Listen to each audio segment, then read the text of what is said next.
Hello and welcome to the final event from our Anti-Racist Community Engagement Fellows. I'm excited to welcome you here for the Future of Anti-Racist Community Engagement.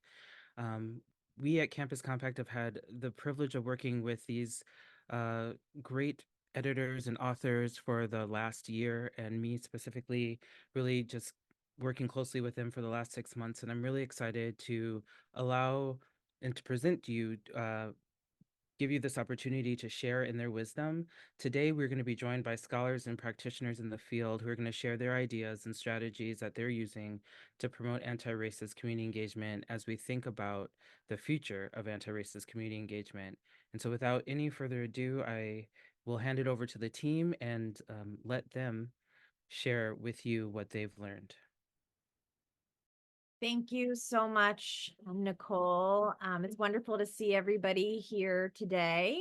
And I'm Rupika Rizm. I'm an associate professor of film media studies and comparative literature at Dartmouth College, formerly of Salem State University, where I had the chance to begin working with all the wonderful folks who will be leading today's session. Welcome to our symposium. I am delighted to be introducing this event on behalf of my fantastic co-editors of the Anti-Racist Community Engagement Principles and Practices volume, which was published by Campus Compact and Stylus last year. My co-editors and I, who you can see here on this slide, and we will be hearing about from throughout the symposium at various points, have been equity and engagement fellows for Campus Compact for the last year and change, sharing the insights from our work together and from our volume in webinars, workshops, and other events online at conferences around the country. On behalf of my co-editors, we would like to give a huge thank you to Campus Compact, to everybody there for the support for the volume, for your collaboration with all of us on these events.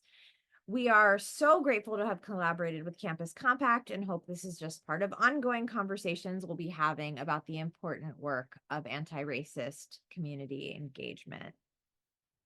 In particular, we'd like to thank Bobby Lahr, Clayton Hurd, Nicole Springer, Caitlin Radigan, Molly Leiper, Isabel Tapia, Matt Farley, and everybody at Campus Compact just for being such fantastic collaborators.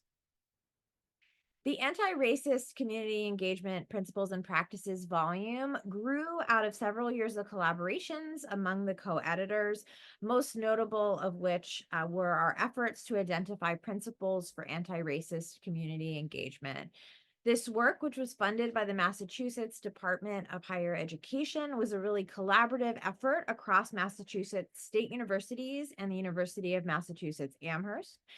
We dug into institutional data. We dug into research on community engagement. We dug into research on anti-racism, and we drafted a set of principles, which we then ran through focus groups with students and with community partners for suggestions and feedback, revising them into the 4 key ideas that guide anti-racist community engagement. We then decided we needed to expand the conversation, and we put out a call for essays that articulated how colleagues working across the country were implementing the principles in their practice. These essays became part of the volume,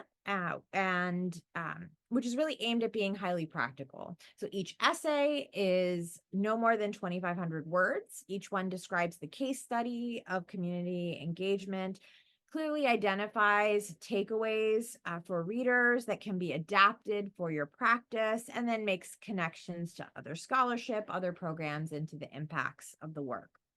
We've been proud to have shared the work of our authors, not only in the volume, but also throughout the programming that we've been running for over a year on anti-racist community engagement. We're wrapping up our time as Equity and Engagement Fellows with yet another opening up, this time to the future of anti-racist community engagement. And the future is all of you. In today's event, We'll kick that off by hearing a keynote from Tim Eatman, who wrote the foreword to the book. But then all of us who worked on anti-racist community engagement will take a back seat to showcase the voices of colleagues out in the field who aren't in the book and who are doing absolutely incredibly exciting work. So we hope that you enjoy the symposium. And I'm now delighted to turn it over to Cynthia Lynch to introduce our keynote speaker.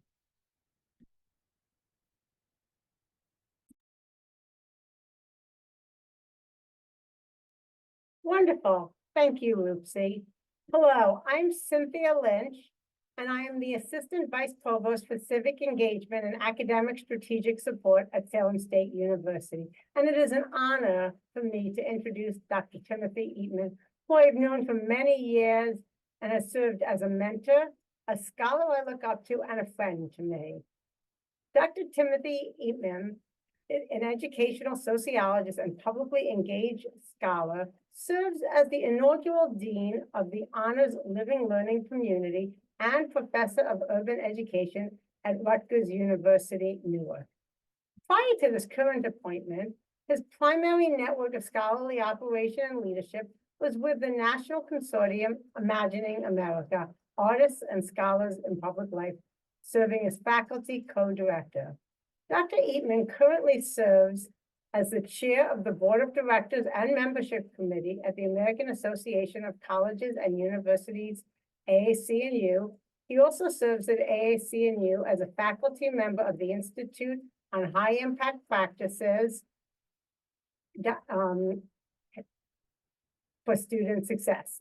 Dr. Eatman is the national co-chair of the Urban Research-Based Action Network, a member of the National Advisory Committee for the Carnegie Engagement Classification for Community Engagement, a member of the National Advisory Board for Bringing Theory to Practice, and elected member at large of the American Democracy Project Steering Committee of AASCU. He also served as the board chair for the International Association for Service Learning and Community Engagement, ISIS. Pursuing a rigorous scholarly agenda, Dr. Eatman publishes widely, serves on editorial boards and reviews for academic publishing houses, scholarly journals, and conferences. He has written several book chapters and research reports, including the widely cited Scholarship in Public, Knowledge Creation and Tenure Policy in the Engaged University, a seminal report on faculty rewards and publicly engaged scholarship. He is also co-editor of the Cambridge Handbook of Service Learning and Community Engagement, and recently accepted an appointment as guest editor for the e-Journal of Public Affairs. A widely sought-after speaker, workshop facilitator, and collaborator who has earned local, national, and international recognition for his leadership in advancing understanding about the multifaceted impact of publicly engaged scholarship in the university of the 21st century, Dr. Eatman was recognized by the University of Illinois College of Education with its 2018 Distinguished Alumni Award. Finally, and closest to my heart, Dr. Eatman authored the foreword for the book Anti-Racist Community Engagement Practices and Principles, co-edited by the leaders of this event. After a bio like that, there is no better person to offer his insights and thoughts on the future of anti-racist community engagement. And I hope that the audience at the end of will put their questions into the chat. And at the end of Dr. Eatman's talk, there'll be a Q&A. So let's welcome Dr. Tim Eatman. Thank you so much, Dr. Lynch, for that kind introduction. It is really a delight to be invited to be connected to this important work. I am beside myself that I was able to contribute to the impressive volume. And I'm just excited that the work continues, that there is a real clear sense that the one and done is no longer sufficient for how we operate in academia. And so I, have to just celebrate this opportunity and to launch into some gleanings and reflections that I hope will be useful for you as we move forward. It's really hard to say know to John Rife. Anybody know John Rife? He's, he's a tremendous friend and scholar, and I appreciate him. And I think it was his um, encouragement that got me engaged in the forward for the book as well. But I do want to salute you, John, and all of the members of Campus Compact for this important, great work, all of the organizers of this symposium, the fellows. So good to see friends and co-editors of the volume. It's really, really beautiful to be involved with that and also to connect with other colleagues from higher education reparations engagement, which I'm going to talk a little bit about. But, I would be remiss not to acknowledge not only those who paved the way for this symposium, but the ancestors who have made it possible for us to be here, right? I have an abiding sense that if I'm walking in my vocation as I should, the people around me can sense the regal aura of my African ancestry upon me. The same is true for the beautiful First Nations people upon whose land we hold space throughout wherever we're located in this symposium today, these myriad locations from where we come from. I hope you perhaps can electronically get a sweet whiff of Lenape or Onondaga as I frequently travel between Manhattan and Central New York, or Turtle Island as it is known by the Haudenosaunee Confederacy. But if you don't sense that power and respect, just be patient with me. I'm working through the blind spots and challenges imposed upon me by my colonial education. And yet, like many of you, I believe I remain dedicated and resolved to manifesting the true power of democracy and imagination in my life and work. The true power of democracy and imagination in this work.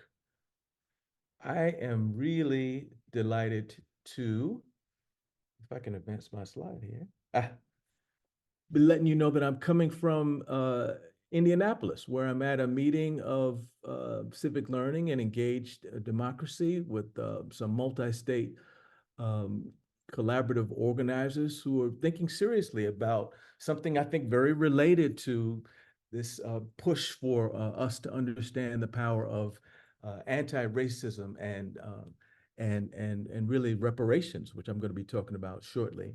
And it's a pretty good meeting. I stepped away from it to deliver this keynote, but I'm here with state leaders and system heads and presidents of institutions and governing boards, and it just struck me that as I was thinking about coming to this conversation, that it's really all about repair, making civic education and democracy a priority in state student systems and all of and a priority for all of the students is really an important part of democracy making. And I want to take it to another notch because this notion of anti-racist community engagement is, I think, really powerful. And so I want to provoke us in this time I have with this title, Anti-Racist Community Engagement, Beware the Shrinking Imagination. Anti-racist community engagement, beware the shrinking imagination. So I'm going to begin with a quick story. I want to touch on the notion of full participation. It's a framework that many scholars are using as we're talking about this work. I want to talk principally about the Higher Education Reparations Engagement Project and a sub-project of that, which I'm directly involved with, called the Creating Democratic Futures. And then I want to shift to some reflections on the work of imagining. So I'll begin again by saying that, it was a delight to be a part of the book project with the forward. I won't recount what I put in the forward there. I encourage you to read it, not for the forward, but for the meat of the whole book. But as I wrote the forward, I talked about the importance of the doctoral robe, bearing 3 chevron bars on each sleeve. And I recounted that these represent the 3 pillars of doctoral scholarship, which are academic curiosity, academic honesty, and academic courage. If you forgot that, I want you to remember that. Academic curiosity, academic honesty, and academic courage, curiosity, honesty, and courage, I think are central tenets to the work of anti-racism. Check out my little daughter there. That's Jamila. She's wearing my regalia probably about 10 years ago in our kitchen when we were in Syracuse. And she's got those chevrons on her sleeve there. Curiosity, honesty, and courage. And now she's her own doctoral candidate in molecular engineering at the University of Chicago. And I'm celebrating her, but I'm also wanting to use this story to make a point. This woman that looks like she's about 12, had a encounter not too long ago where she was going in the bathroom, and she came across someone who was coming out the bathroom, and this woman saw my little Jamila and screamed to the top of her lungs. "Ah!"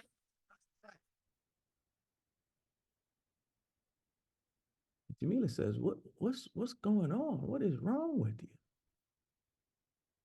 She called me and we talked about it. She asked me a question, "Papa, do I make the place scary?" And I challenged her to think about the depth of racism in our society. And we know that it shows up everywhere, colleagues, right? Higher education is not a place where racism is foreign. So we want to talk a little bit about that today. I want to share with you the importance of that personal story, because these kinds of things, it really impact us personally. And if we're not willing to have a more expansive view about what's possible in our work, what I like to talk about as a full participation view, we are woefully challenged to meet what is necessary for the amelioration in our society. Our institutions can play an important role. Don't have the time to unpack full participation, but I do want to direct your attention to the QR code in the bottom right. That'll take you to a white paper that I did with some colleagues about full participation as a framework, focusing on creating settings and institutions, enabling people to thrive and realize their capabilities. And I really would encourage you to take a look at that work and to see if it might be useful for some of the work that you're working on. I want to pivot over to this project here that I mentioned earlier. John specifically asked me to talk about the Higher Education Reparations Engagement Project. And several folks who are involved in Project Here are, I think, in this the symposium. But I'm going to take a second and just play for you a really short video that does an overview of Project Here. Can y'all give me a thumbs up if you can hear? Project Here was organized in the summer of 2020, during the simmering aftermath of the murder of George Floyd and in the midst of the COVID pandemic. It emerged from a graduate course on community engagement in higher education that started in January of 2020, before the pandemic hit and before the heightened awareness of white Americans of racial injustice in the U.S. Project Here is a coalition of higher education and community leaders, activists, and scholars who've come together to solve this complicated problem of redress through reparations. Thinking and working in the role that higher education has had, not only on individual minds and lives of faculty, students, and staff, but also the surrounding communities. Here, in my mind, is pretty simple. It is a resource and networking hub. It's a place where we pull together resources and network people. So what we're trying to do is to bring all of that material together and all the activities that people are involved in across the country in reparations tied to higher education, and put it in one place so that anybody could go to here and find out what other people are doing, learn from that, and then enact it in their own communities and on their own campus. There's multiple different instances where institutions of higher ed has unfortunately forgot its roots in terms of building a deeper relationship with the community. So I think from a Project Here standpoint, not only can it also look into our history, but can serve as a vehicle from a database standpoint to learn all the things that are happening throughout the nation.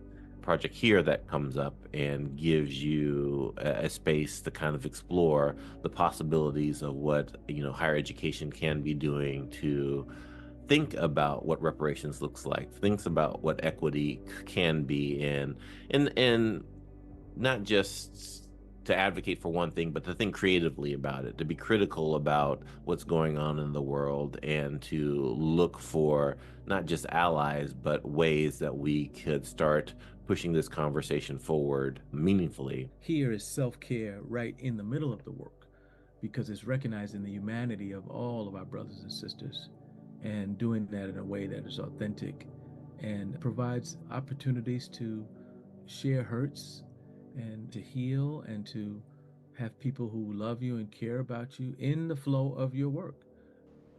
Project here is like a grassroots space within higher education where community members who are seeing repair work through this lens can connect with university folks to really build a coalition and share examples of things that are happening across the country. So a lot of the work that I do with Project Cheer and that we're doing with Project Cheer, especially through conferences and the resources, is about resource sharing, and it's about like just opening up people's imagination to, thinking about reparations, doing reparations work, connecting to reparations work in communities can be an important bridge towards reconciliation work. Because it's not only like the achievement of the reparations, but it's all of the work and connection and relationship building that happens in order to get to that place. Opening up people's imagination, opening up people's imagination. I want that refrain to stay with you as I go through the balance of this presentation, opening up people's imagination, because I think that really a prophetic imagination is the most important part of the kind of work that we're doing around anti-racism, right? I think that we are really challenged by some of the things that we're assaulted by in our society to have an expansive understanding and sense of what's possible. And so I really am excited to be engaged with an entity that is looking to set the conditions for higher education institutions to weigh in on and shift the conversation about reparations. I have to admit that I did not have an imagination myself that it would be possible to address the needs for repair. I mean, look at them, right? Forced removal of Native communities, MAFA, which literally means horrific trauma in Swahili, slavery, apartheid. I mean, when I began to work with the colleagues in here, John and Becca Berkey and others, John Loggins and John Saltmarsh, George Luke, and so many others, it really was important to me to think about how I could expand my imagination to work myself around and out of some of the despondency that I think comes so heavy with personal challenges, like I mentioned, that happened with Jamila not too long ago. And the pervasive nihilism around racism that is in our society, things that our text, the book, Anti-Racist Community Engagement addresses. And we know that higher education plays a significant role in the racism that we've seen and the need for repair. We see instances in Georgia and Virginia. We know that Native Americans are calling out the land grab of institutions. We know that institutions like Brown and others have looked at the complicity of these institutions in the international slave trade. The same is true at Georgetown. But just like Dr. Morales said at the end of the video, right? Professor Olufemi Taiwo is talking about how do we reimagine or remake the world? part of that is reckoning what has passed. And we know that it's important to understand all of these kinds of dynamics. Ibram Kendi here is reminding us of the importance to start a conversation about reparations and be imaginative about that. We know that even in the context of urban renewal and the discourses and practices around urban renewal and urban universities, that institutions of higher education have been involved in great harm. The Crafting Democratic Futures initiative, which is different than here, higher education reparations engagement, but connected, is something that I was heavily involved in. It was a $5 million grant from the Mellon Foundation to the University of Michigan's Center for Social Change, led by former Mellon President Earl Lewis. And it brought together 9 institutions throughout the country to ask the questions of how those institutions and communities could set the conditions for reparations and what would reparations look like in different spaces. Many exciting projects that I can't detail now here, but I will draw your attention to a video that has come out, a documentary called The Cost of Inheritance, that was developed by WQED as part of the project, and also is available on PBS. The Cost of Inheritance is one of the artifacts of that work. At Rutgers Newark, we connected with the Institute for Social Justice and the New Community Development Corporation, and we're excited to have that collaboration because of the fact that these institutions were really in motion already. When you look at the New Jersey Institute for Social Justice, they've done really important work around understanding the wealth gap and understanding the harm of that in the New Jersey context. They've been working on a campaign called Say the Word Reparations around the Juneteenth celebration.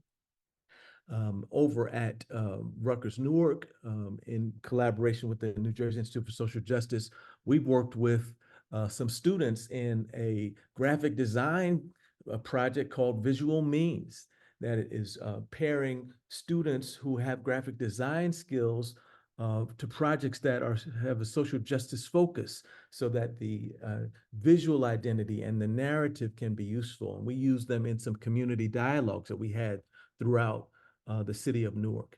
And one of the things that was most special to me is that we were able to take students into the New Jersey Historical Society and to get artifacts that demonstrate and document the harm through bills of sale for formerly enslaved folks right in Newark. Some people forget that that New Jersey was the last northern slaveholding state. And we were able to get the students to get clippings and actually to build a database of 172 and counting ancestors who were enslaved in Newark. And we're excited about not only identifying this documentation of harm towards our effort to make actionable recommendations about what kind of repair could happen, but also what would it take for us in our imagining to humanize our ancestors, right? And so we've taken this data to a group of Newark artists who have come up with all kinds of illustrations and graphics and spoken word pieces and documentaries and the like, to help us understand better what it would mean to humanize and connect our history, which is so challenging, to something that, as Taiwo says, can help us reimagine what's possible. The New Jersey Reparations Council is an extension of the 3-year grant that is now over. I'm blessed to be a member of the New Jersey Reparations Council, which has 7 committees that are really doing a deep dive into the challenge of reparations. It is not established by the state, but it is New Jersey Institute for Social Justice provoking the state to do something like happened in California. And one of the things that I love about how here is connecting is that it's really pushing back against the siloing dynamic that is so prevalent within our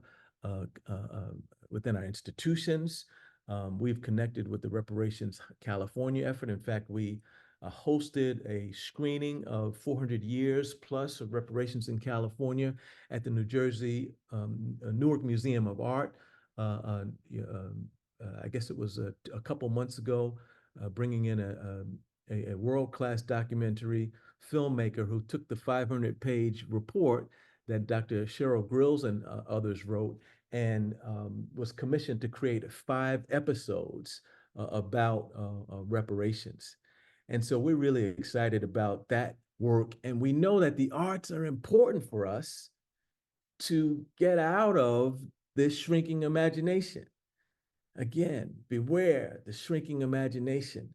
My favorite poet, Langston Hughes, reminds us in his poem, I dream a world where man, no other man was born.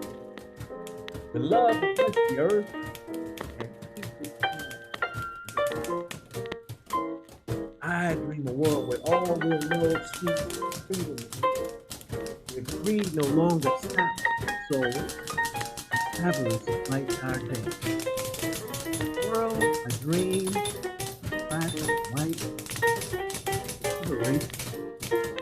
Share the bounty of the earth, and every man is free. The richest will hang its head, and the joy like a pearl. All men. But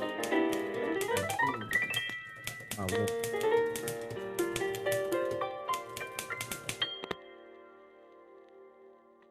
I want to challenge us, colleagues, as we're dealing with the challenge of the nihilism associated with racism, the challenges associated with making the case for repair, that we pay special attention to what I understand is the work of imagining.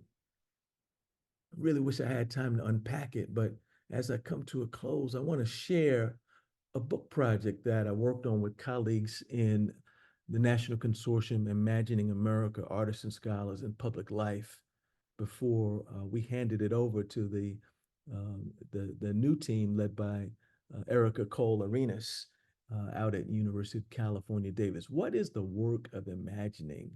We contracted with a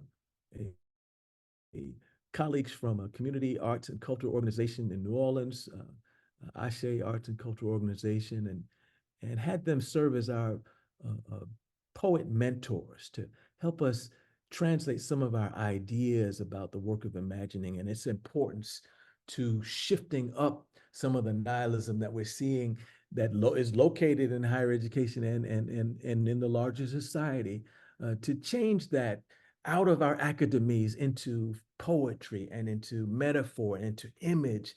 And I share the poem by Langston Hughes because for me, one of the things that gets me out of shrinking imagination is engaging with the humanists and the artists. And even though I'm an educational sociologist, I want to challenge you to perhaps explore ways that the humanities and arts can help you get out of your shrinking imagination.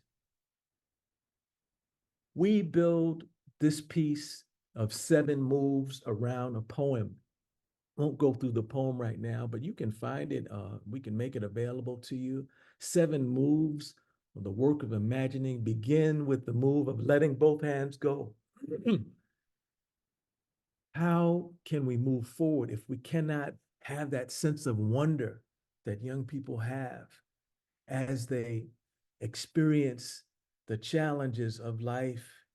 How do we not engage our prophetic imagination if we don't have the opportunity to have that sense of wonder like children and realize that it is not sufficient to stay in a childlike space, that in order to conjugate our freedom and to get our strength, we've got to go into the disciplines and develop the rigors of the disciplines that are so important for the arts and sciences, for having command of the data and the evidence in particular fields, and recognizing that the tension between letting both hands go and conjugating freedom is that shrinking imagination that we've been talking about. Beware the shrinking imagination. What are the things that cause you to have a shrinking imagination. We know that one of the moves of the work of imagining is turning breaking points into making points. One has to rely on an imaginative framework to do that and to create certain kinds of spaces. Actually, every space that you're in is created. This space that a Campus Compact created for us is an important way for us to think. And so let's not do it in the regular same way all the time. Let's think about the power of creating spaces and cultivating and sustaining those spaces and inviting boundless infinities to the work of imagining. What is the work of imagining? Colleagues, how does it show up in the work that you do, in the ways that you address the challenges that you're facing around racism, around the need for repair, around the systems within our institutions that challenge us to meaningfully engage with community partners?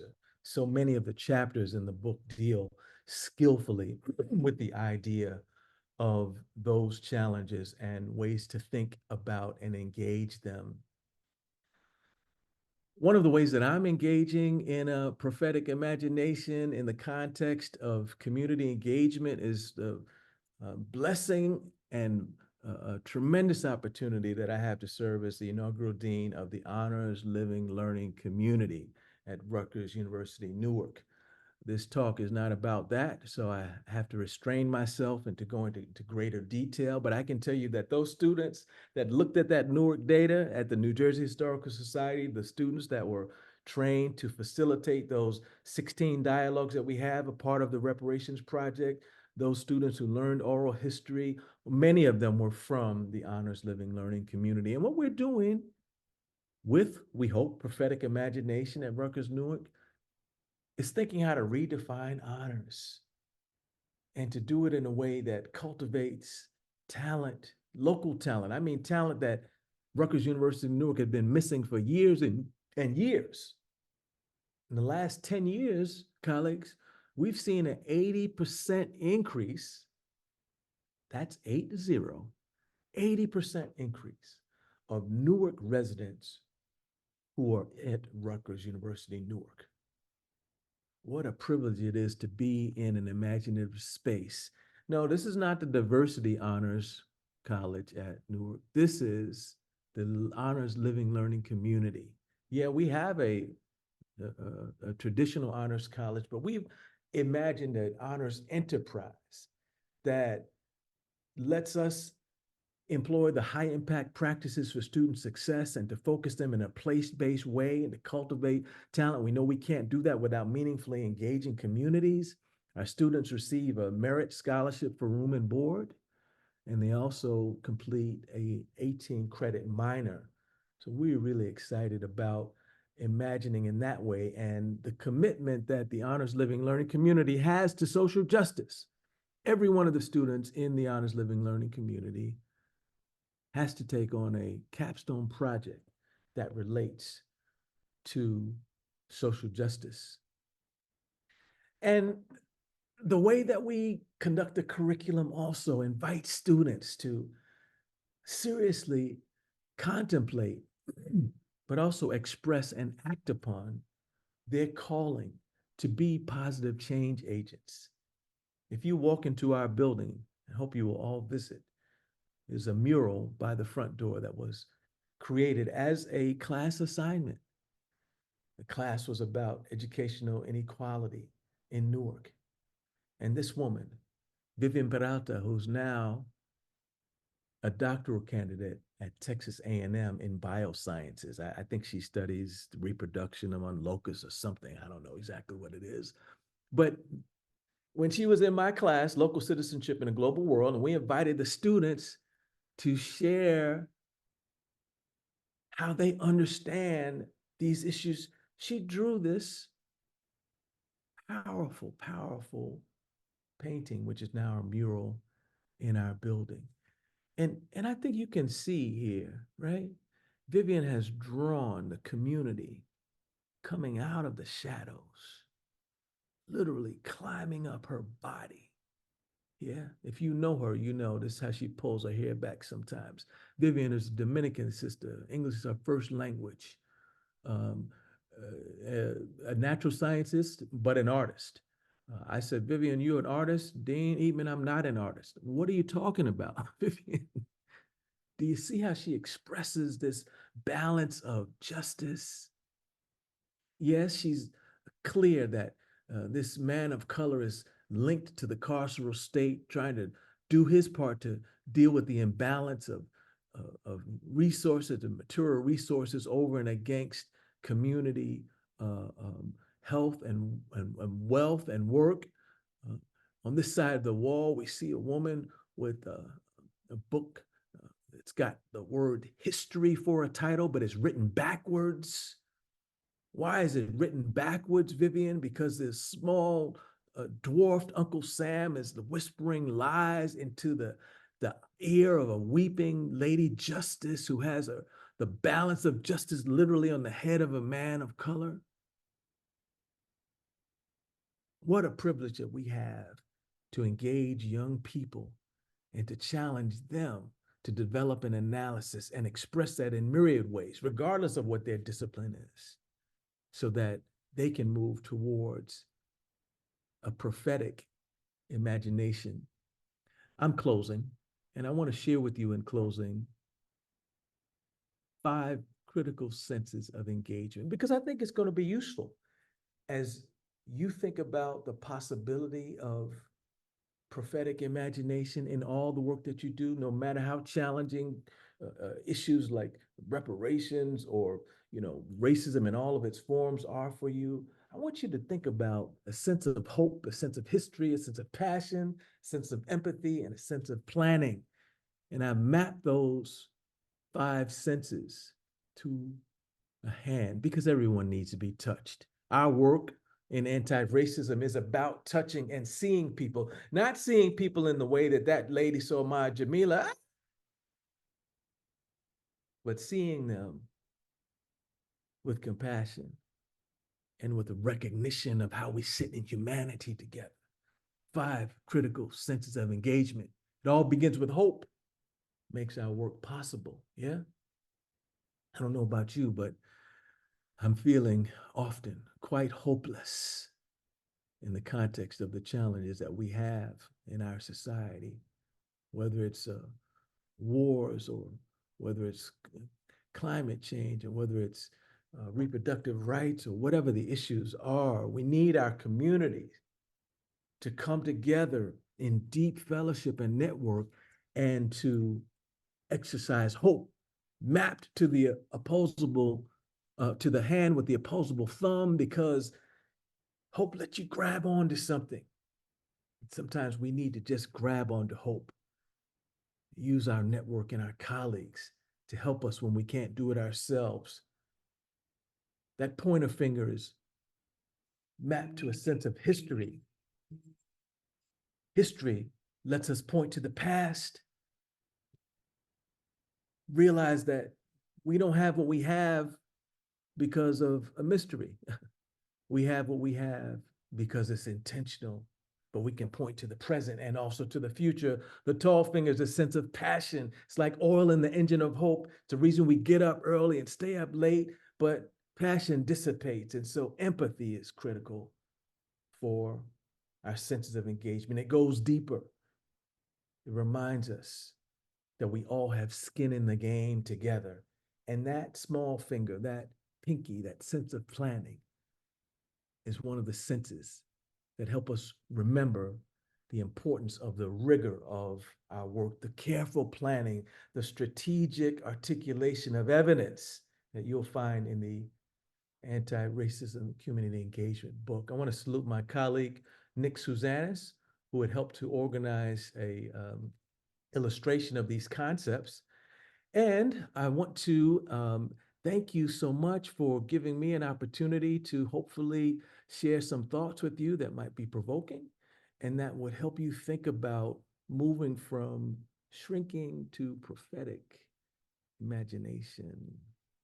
Thank you very much.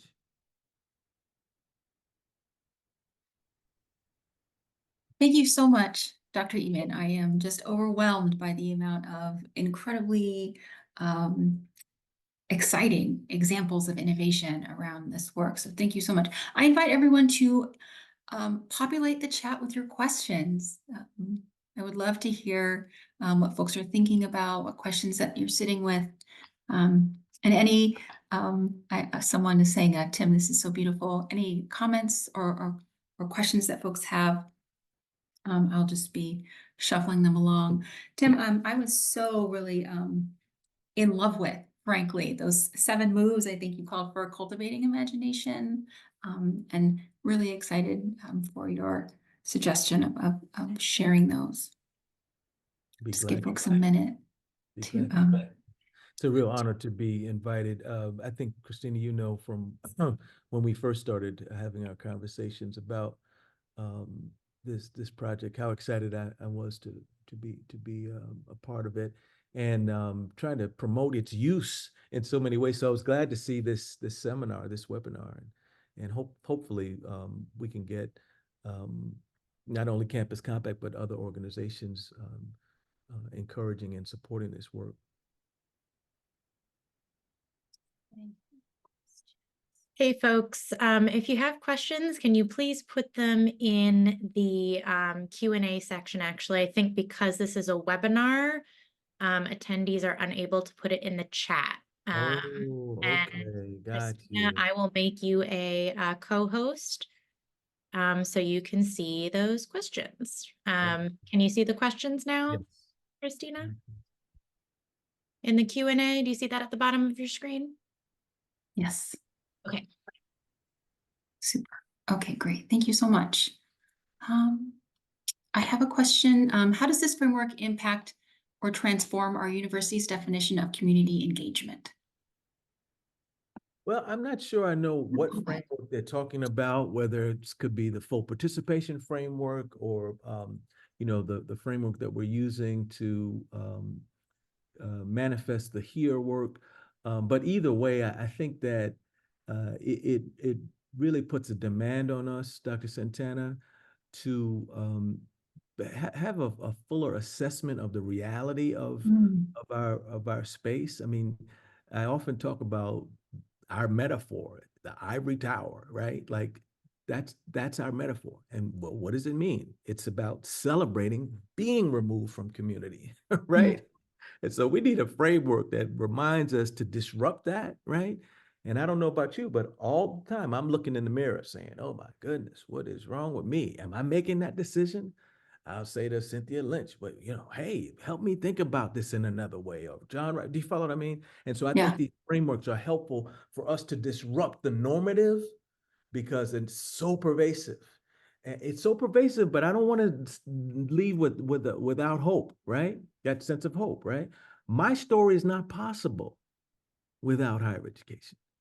And I believe in higher education. And when you see me check out, if you see me check out, then you know I don't believe in it anymore. But you know, my granddaddy had a 3rd grade education, right? And it was because of institutions of higher education, even with their slow move toward democracy, that we've been able to manifest some things. And I'm trying to open the floodgates. I promise you, all of those students at HLOC, they know Dean Eatman is trying to open the floodgates. I will stop. Sorry, I got excited. No, I love it, and you know, all the examples of projects, that the many projects that you discussed, and the projects in the book, and projects that everyone else will talk about, right? They help us to disrupt, right? Right. Amanda asked, considering ways to unlock imagination around climate change. Any thoughts, ideas, practices to check out? Oh my goodness. Wow. I think that this is a really critical conversation. In fact, I'm at a meeting, and Lumina is one of the funders at the meeting that I stepped away from, and the executive director and president Jamie Merisotis was talking about his daughter and her, you know, sense of like just despondency around climate change, right? And you know, Amanda, I think that's Dr. Whitman. It evokes a hopelessness, right? Yeah. And so this is not my bailiwick, but I would say that with respect to the challenge of hopefulness, we need to use these frameworks and recognize that it's not ancillary for us to be asking questions about our world and our universe and how we protect it, but that we would bring a sense of hopefulness and strategy to bear on that. Our institutions can do that. We can make some changes about the ways that we're consuming and what our carbon footprints are. And I think that that should register in our space as well. That's really helpful. Thank you. Danielle asked, what was the follow-up direction? What to think about doing after thinking about the 3 things that most shrink our imaginations? Oh, it was a charge. Yeah, it was a charge. Yeah. Yeah. So first of all, you need to identify. I don't know about you, but I need to identify. Oh my goodness. Every time I leave that faculty meeting, I feel like my imagination is shrunk. That's one thing. Oh, that's good. Right? Every time I get into a budget conversation, are y'all hearing? Is my mic on? Are y'all hearing me? Right. What are the things? Just identify them. That's the first thing.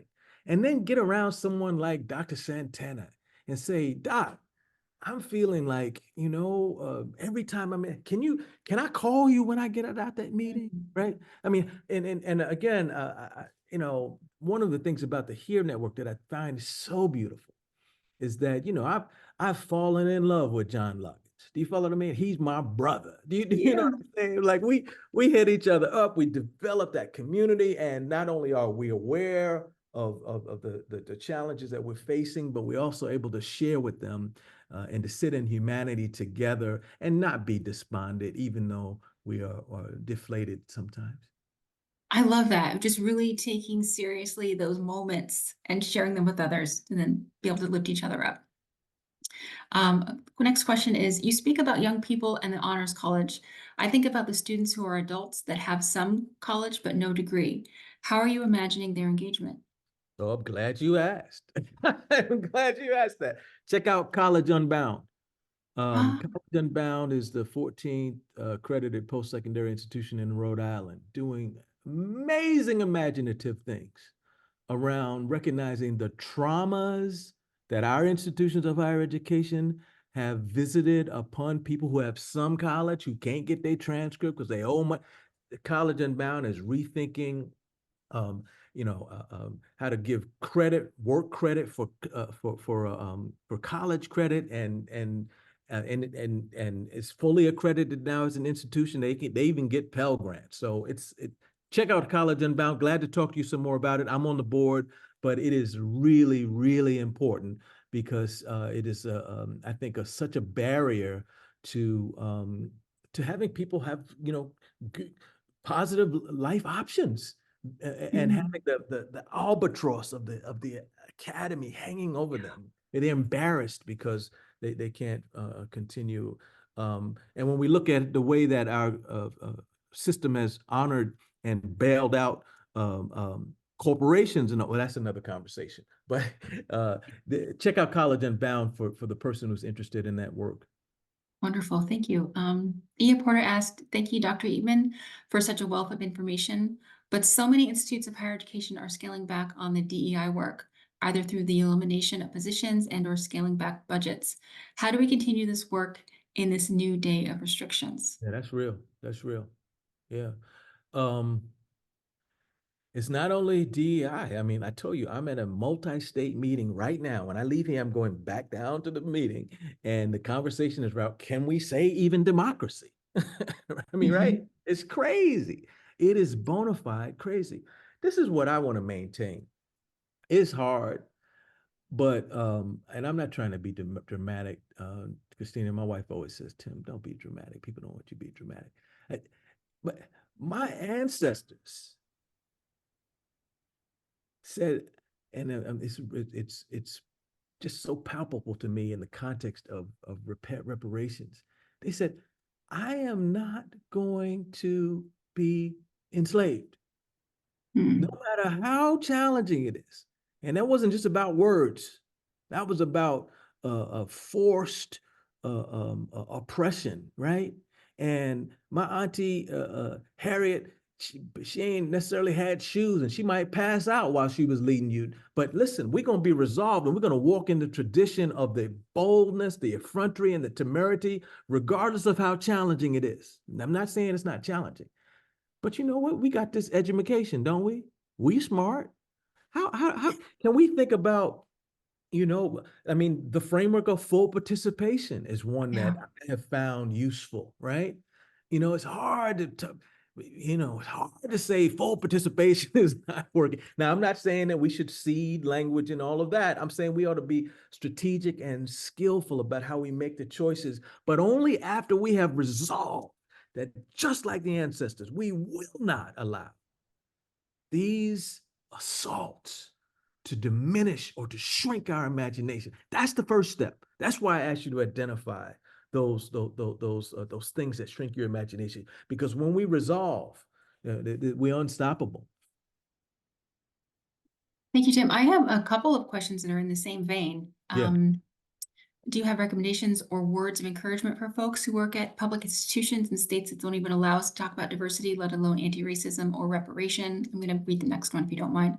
How can we protect this work when universities are facing pressure to not take political stances or endorse DEI work? And again, this is similar. Do you have suggestions on continuing to do this work in states where the legislature is, shall we say, very skittish about the words inclusion and equity and therefore is opposed to anti-racism language? Yes. One word. Both. We have to get more strategic about understanding the long game. These legislatures got in place somehow, right? These elected officials this is not a pat answer. It's not a panacea. It's quick, right? But we have to have a marathon mentality. And in the interim, we have got to employ, I'm thinking of Fugitive Pedagogy, a book by Jarvis Givens, who, if you haven't seen that, you got to check it out. Oh, have you read it? I have it on my bookshelf. Yeah. So Yeah. powerful. But I don't mean to be like flippant, but I'm saying, we come from a legacy of people that have faced even worse situations and figure out how to hide in plain sight, how to develop networks that were, clandestine. Yeah. And so, as challenging as it is to be in some of these spaces, I think it's important for us to recognize what is the language that works in your space, right? There's some language, right? You've heard me say this before, Dr. Santana. I love to watch the community organizers, right? Because, they don't have a brown bag with the faculty, right? They have an action, okay? They have an action, and they show their power, and they have strategy sheets, and they have they know the next 20 people that they need to have a one-to-one relationship with, a meeting, so that they can build their power. What some of the folks that have done that are assaulting these DEI challenges, they've been very successful in community organizing. How successful do we want to be? That's the question that I have to ask. I hope some of that's helpful. It's helpful. I'm just feeling it. So it's got to be so hard. I think I feel protected in Massachusetts in some ways, and yet I'm very, very sensitive. Well, I mean, they closing down. They literally closing down, units, right? Yeah. I have a really good friend. I was her vice chair for a senior Mariam Bedial at Utah, and she had to close down her shop, like the whole thing.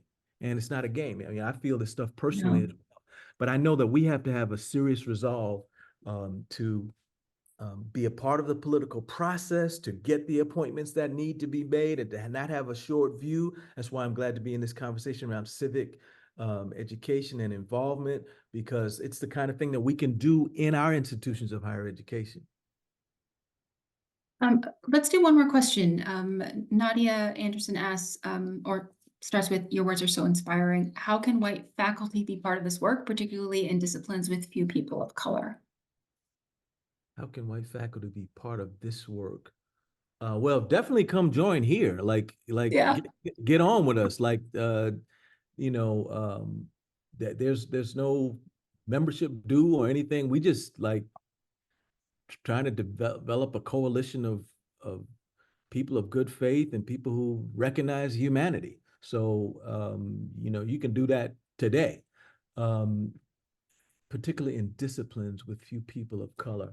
I'm not sure I understand exactly what's meant. I don't know if they mean the STEM disciplines. I mean, I started out the talk with the reflection, um, and Christina, I'm gonna just say, I can just relay that story without weeping. You know, I don't know, we got parents out there, but that's my baby girl, right? She looked like she's 12. She does. She looks I quite young. mean, yeah, she is a PhD candidate, but you know, you know, I told her, I said, baby girl, that's all you heard is what that woman's grandmother had told her about brown people. That's all. And so what's the point? I do know that in disciplines there are less, she's the only one in her space. I get that. And so, I mean, I think to the questioner's question, the right people will receive you when you approach in the authentic way. I'm not trying to be funny, which is not, you know, kind of a egocentric white savior posture. People can tell when you're serious. And email me directly if you need to get some people to connect with, because I know a whole lot of people from all communities that would be down to connect with you, whoever you are and wherever you are. Thank you so much, Tim. We're out of time, but I have so enjoyed this time with you and hearing about all you had to share. Thank you so much for being such a light. Well, you know, takes one to know one. God bless y'all. Thank you so much. Thank you, Tim.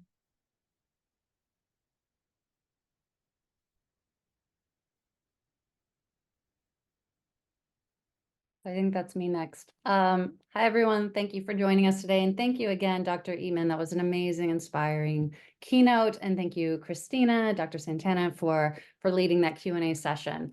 I'm very honored to be a part of this symposium today and this amazing team of editors. And I'm very excited to continue the conversation of anti-racist community engagement by moving us into our next session, which is engaging with scholars and practitioners across the country who are doing this work in real time, carrying this work forward. And I'm excited, and I hope you guys are excited to learn about the amazing ways in which they're doing this. So I'm going to start off by introducing all our speakers for our panel. And then I will tip it off to Dr. John Loggins to start us off. But our first speaker will be John Loggins, who is the Director of Community Engaged Learning in the Karen and Tom Mulvaney Center for Community Awareness and Social Action at the University of San Diego. John works collaboratively as part of a team responsible for ensuring that USD is a global and national leader as a community engaged anchor institution, committed to democratic and equitable community partnerships that generate transformative solutions to societal challenges. John's commitment to positive social change through community engagement began during his service in Peace Corps Jamaica, where he led the effort to create innovative programming for incarcerated youth. For the past 18 years, John has continued his work in Jamaica by creating and co-creating several international course-based community engagement experiences for USD undergraduates and graduate students. His continued dedication is also exemplified through his roles as a volunteer of 22 years and board member of Oncology and Kids. He's the founding director of the BIPOC Leadership Collective, and in 2022, he became the national lead for the Place-Based Justice Network, a national network committed to transforming higher education and our communities by deconstructing systems of oppression through place-based community engagement. Beginning his career at USD in 2002, over the years, John has developed the skills and has built relationships that enable him to effectively and meaningfully work with community partners, faculty, administrators, and students. Our second speaker today will be Castle Sweet, who is the director of the Center for Community Engagement and assistant professor of practice in community engagement in the Division of Diversity and Community Engagement at the University of Mississippi. She is a sociologist who explores the intricacies of community, culture, and race. Through her work as a community engagement professional, she encourages the unknown to be explored, endeavors to make the unfamiliar familiar, and seeks to cultivate relationships that are transformational instead of transactional. And our third panelist today is Dr. Kilo Zamora, who is a faculty member of the Gender Studies Division at the University of Utah. Kilo applies his talents as a social change consultant and a gender studies teacher in the College of Cultural and Social Transformation. He is known for creating learning environments for leaders to develop themselves and transform their communities. Some of his recent successes include consulting on Penn State's athletic equity strategies, consulting on Intermountain Healthcare's equity strategies, leading STEM Utah on their strategic plan, consulting for the Salt Lake Arts Foundation to develop a vision for inclusive public arts, developing Weber School District's and Park City's first equity plans, and advocating on a range of legislative bills to improve the lives of marginalized people.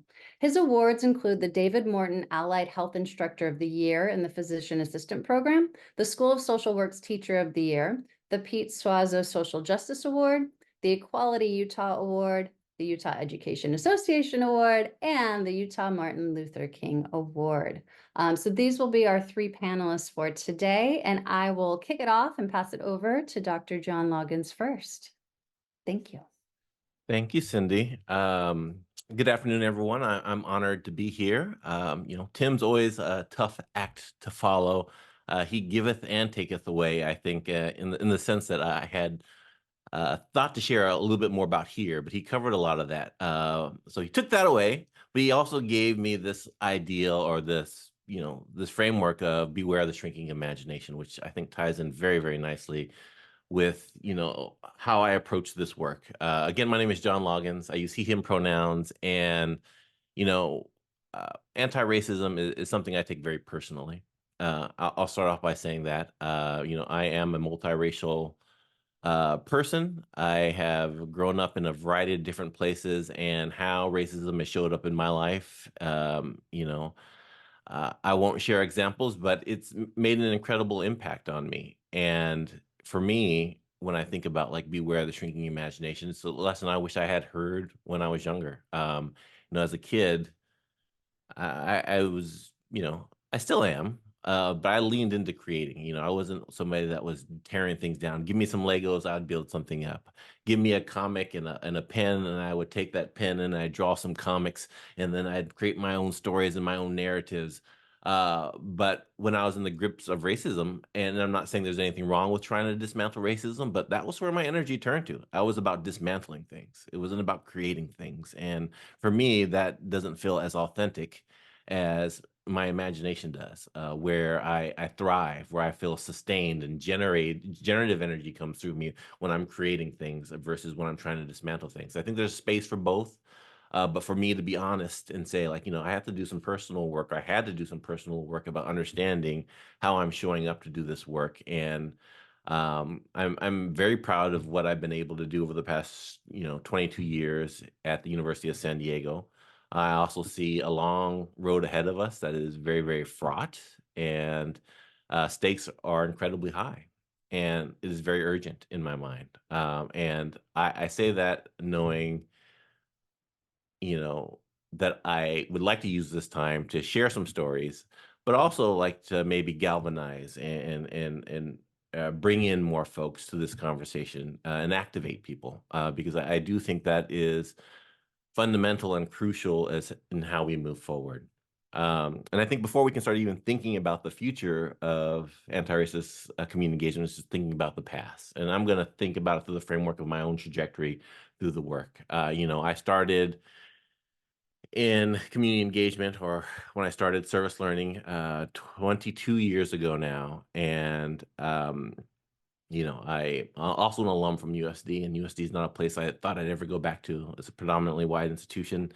Didn't really feel at home there all the time, but found a space, was brought back to do wonderful work with the community. And through the course of doing course-based service learning, I know there's a lot of practitioners out there in the room, and I'm going to lean on your own understandings of how this work shows up. But when you are out there doing the work, you oftentimes can see the impact that it's having on our students' personal development.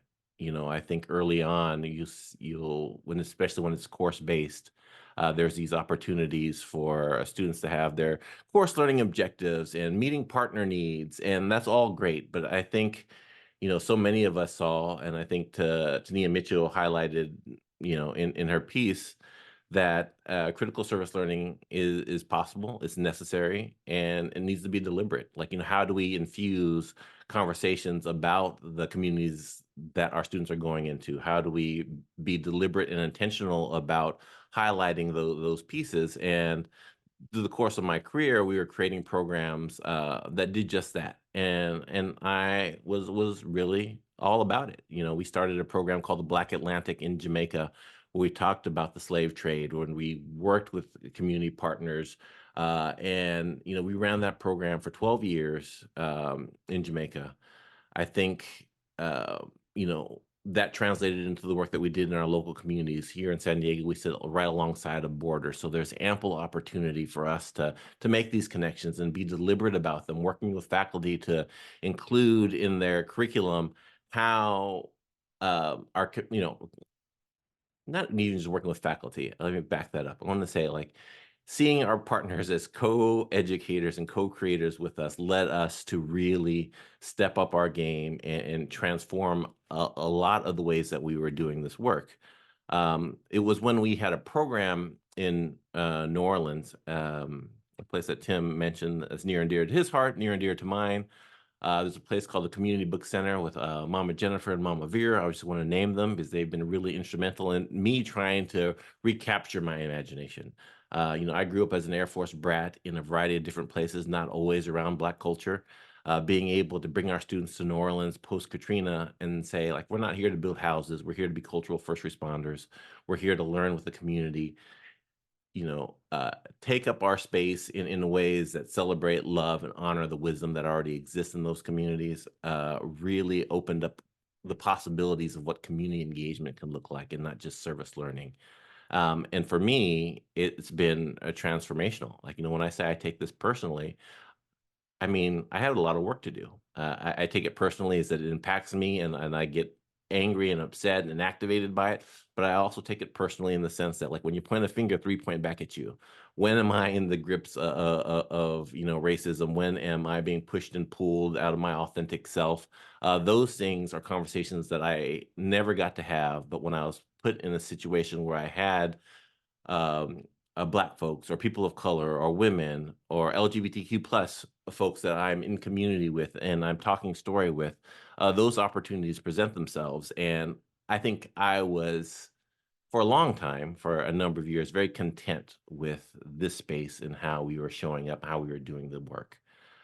I think the urgency of systems transformation and culture change is where my imagination turned to next. Not necessarily just because I was tired of doing this work, but I saw the need.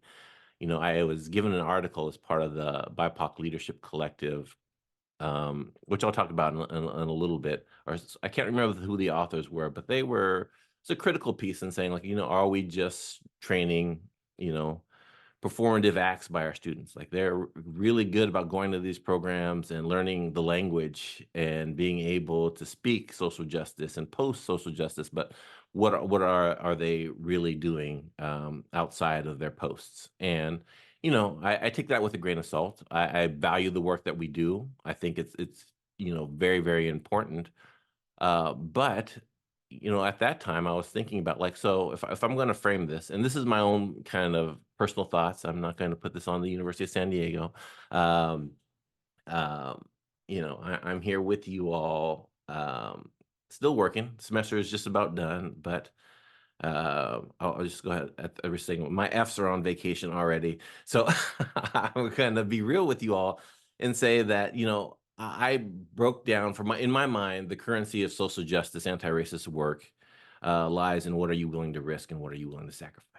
And if you're not if that currency isn't on display for me to see, I question, your fortitude, your deliberateness, your intentions in being those spaces, and that's me kind of taking a hard line. And when I turn that back into myself, I can say our students aren't doing this work the way that I want them to do, but have I provided them a model for that? I've shown them, I've created these programs that give them the sense of the community, but I'm being paid to do that in a kind of a cushy administrative roles, which students will happily remind me that I'm an administrator.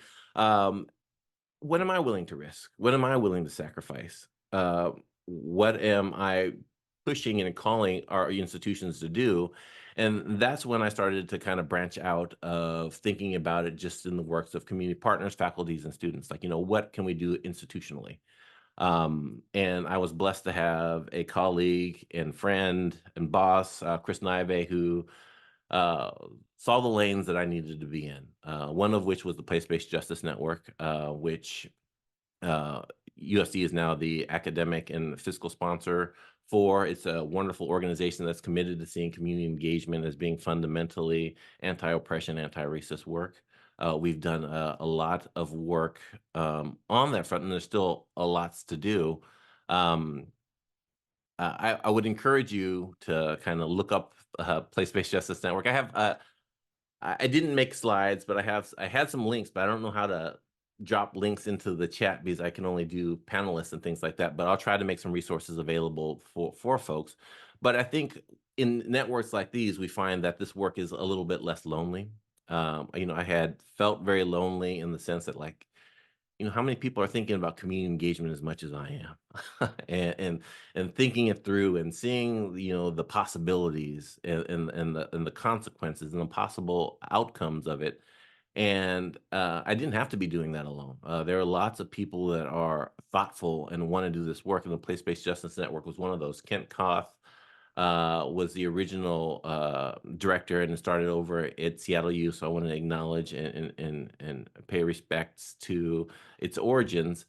And where we're taking it now, I think, is kind of push this conversation forward. Like, how do we start to build critical mass? I think I saw um, Elaine Ikeda from Lead California in there. We've been talking about networks of networks. How do we get here with PBJN, with IR/, with Campus Compact? How do we push this narrative to presidents, to credentialing boards? How do we start to say, how do we start to hold our ground, really, around anti-DEI and anti-woke legislations that's happening around the world? The other places I just want to name, because I think there are so many avenues for folks to get involved and be activated. So if you get activated, where do you turn to do this work? PBJN is a great place. John Saltmarsh, Starmore, Adam Bush from College Unbound, myself, we're a part of epistemic justice and community engagement. Like, I think it's a big part of the conversation about anti-racist work is, as educators, we generally tend to see ourselves as the key holders of wisdom. Like, we're the ones that get students paid to get their letters behind their name and get credentialed. But there's so much wisdom in the community. How come we can't value it? How come, how do we value it? How do we show up for those communities? How do we amplify their voices? Of course, Project Here, when you're thinking about equity, in my mind, you can't have a real conversation about equity without talking about reparations. It's just not something that I think is possible. Like, I come from a Catholic university. Atonement is a real thing, and how we are able to, call our universities, call on each other to actually start to hold ground and support this work is very, very important. I also wanted to share that, for me, this is a partly legacy and responsibility. When I say I take it personally, when I hear anti-DEI, anti-woke legislation, to me, it's people trying to rob me of legacies my ancestors left me. They persevered and they struggled to leave me a legacy. And for you to say you can't teach that anymore, or we're going to ignore that ever happened, to me is a affront on my personality, it's an affront on my ancestors, and I get very frustrated when I see us lose ground on this front. And I don't think we're losing necessarily, but I do feel like the opposition is something that we need to be mindful of. We can talk about the future of anti-racist community engagement here in this space, talk about the work that we need to do, but I also am always trying to remind the different groups that, there is an opposing force pushing the opposite direction right now. And, a part of what this future holds is like, how do we respond? How do we instill this sense of urgency in the work that we're doing in order for us to keep pushing these possibilities forward. And I'm not sure, I forgot to hit my timer button. Cindy, am I doing all right? I was going to say, I think we should move on to the next speaker. All right. That was all wonderful, and I didn't want to cut you short. Yeah, no. And the last thing I'll say is, I don't want to be the only person taking this personally. I think we all need to take it personally. And, to Tim's point, like, where did you lose that imagination? I would also add, like, when are we willing to risk? If you ever found yourself being that person that says, after a meeting to a person of color or to a woman, I'm so glad you said that. Maybe ask, why am I not saying that? What risk am I willing to take in this space? Because it is a burden to bear. It is a lot of work to ask of certain people. But I think if we all shared in it, because we all believe in those values and we're all connected to them, we can move forward. So I'll stop there. Thank you all for your time. Thank you. Wonderful. In the interest of time, I'm just going to quickly go over to Dr. Castle-Sweet so we have time for our Q&A at the end. But thank you so much, John. Yeah, definitely. Thank you, John, particularly about that reminder of making it personal, because that's kind of my approach to the work. And I'm sure, like many of us, that's how I got here, of doing what I do. So background is undergrad is in criminal justice. So originally I was helping those who were returning home. So how do we re-include them into our communities? And how do they have a full life, even post incarceration? What that impact is, not just on those individuals, but also the families, the communities, and us as a whole, and not just looking at it as a singular experience, but collectively. So I was doing a lot of that work and started to realizing, similar to some of these principles, that the wealth of information of what was needed, those experiences were held in the community. It wasn't in the scholarship, it wasn't in the academy of the best practices of how to include them back into communities. And so I realized that I wanted to go back to school to get more degrees to really understand systems and practices of how do we leverage some of that expertise that exists in some of the nonprofits and organizations that I was working with reentry. And then how do we incorporate that into some of the larger systemic issues and hurdles that they're experiencing, where our communities know what needs to happen, but somehow there's this disconnect between that wealth of information and knowledge and experience and those who are actually in charge of making policies, practices, and all the other things that we all know are very detrimental at times to the impact of our communities. So I went back to school for sociology. And at that time, I was at Louisiana State University studying sociology. And for me, it just was not connecting. Sitting in these rooms and seminars and talking about theories and all of these things just felt really disconnected from lived experiences in community. So I started to get involved in work in Louisiana and started to hear from community members in the community that were sharing to me, based upon my limited awareness of the institution, about their experience with the institution, right? So the typical things that many of us hear of researchers coming in, getting grants and getting things, and then disappearing.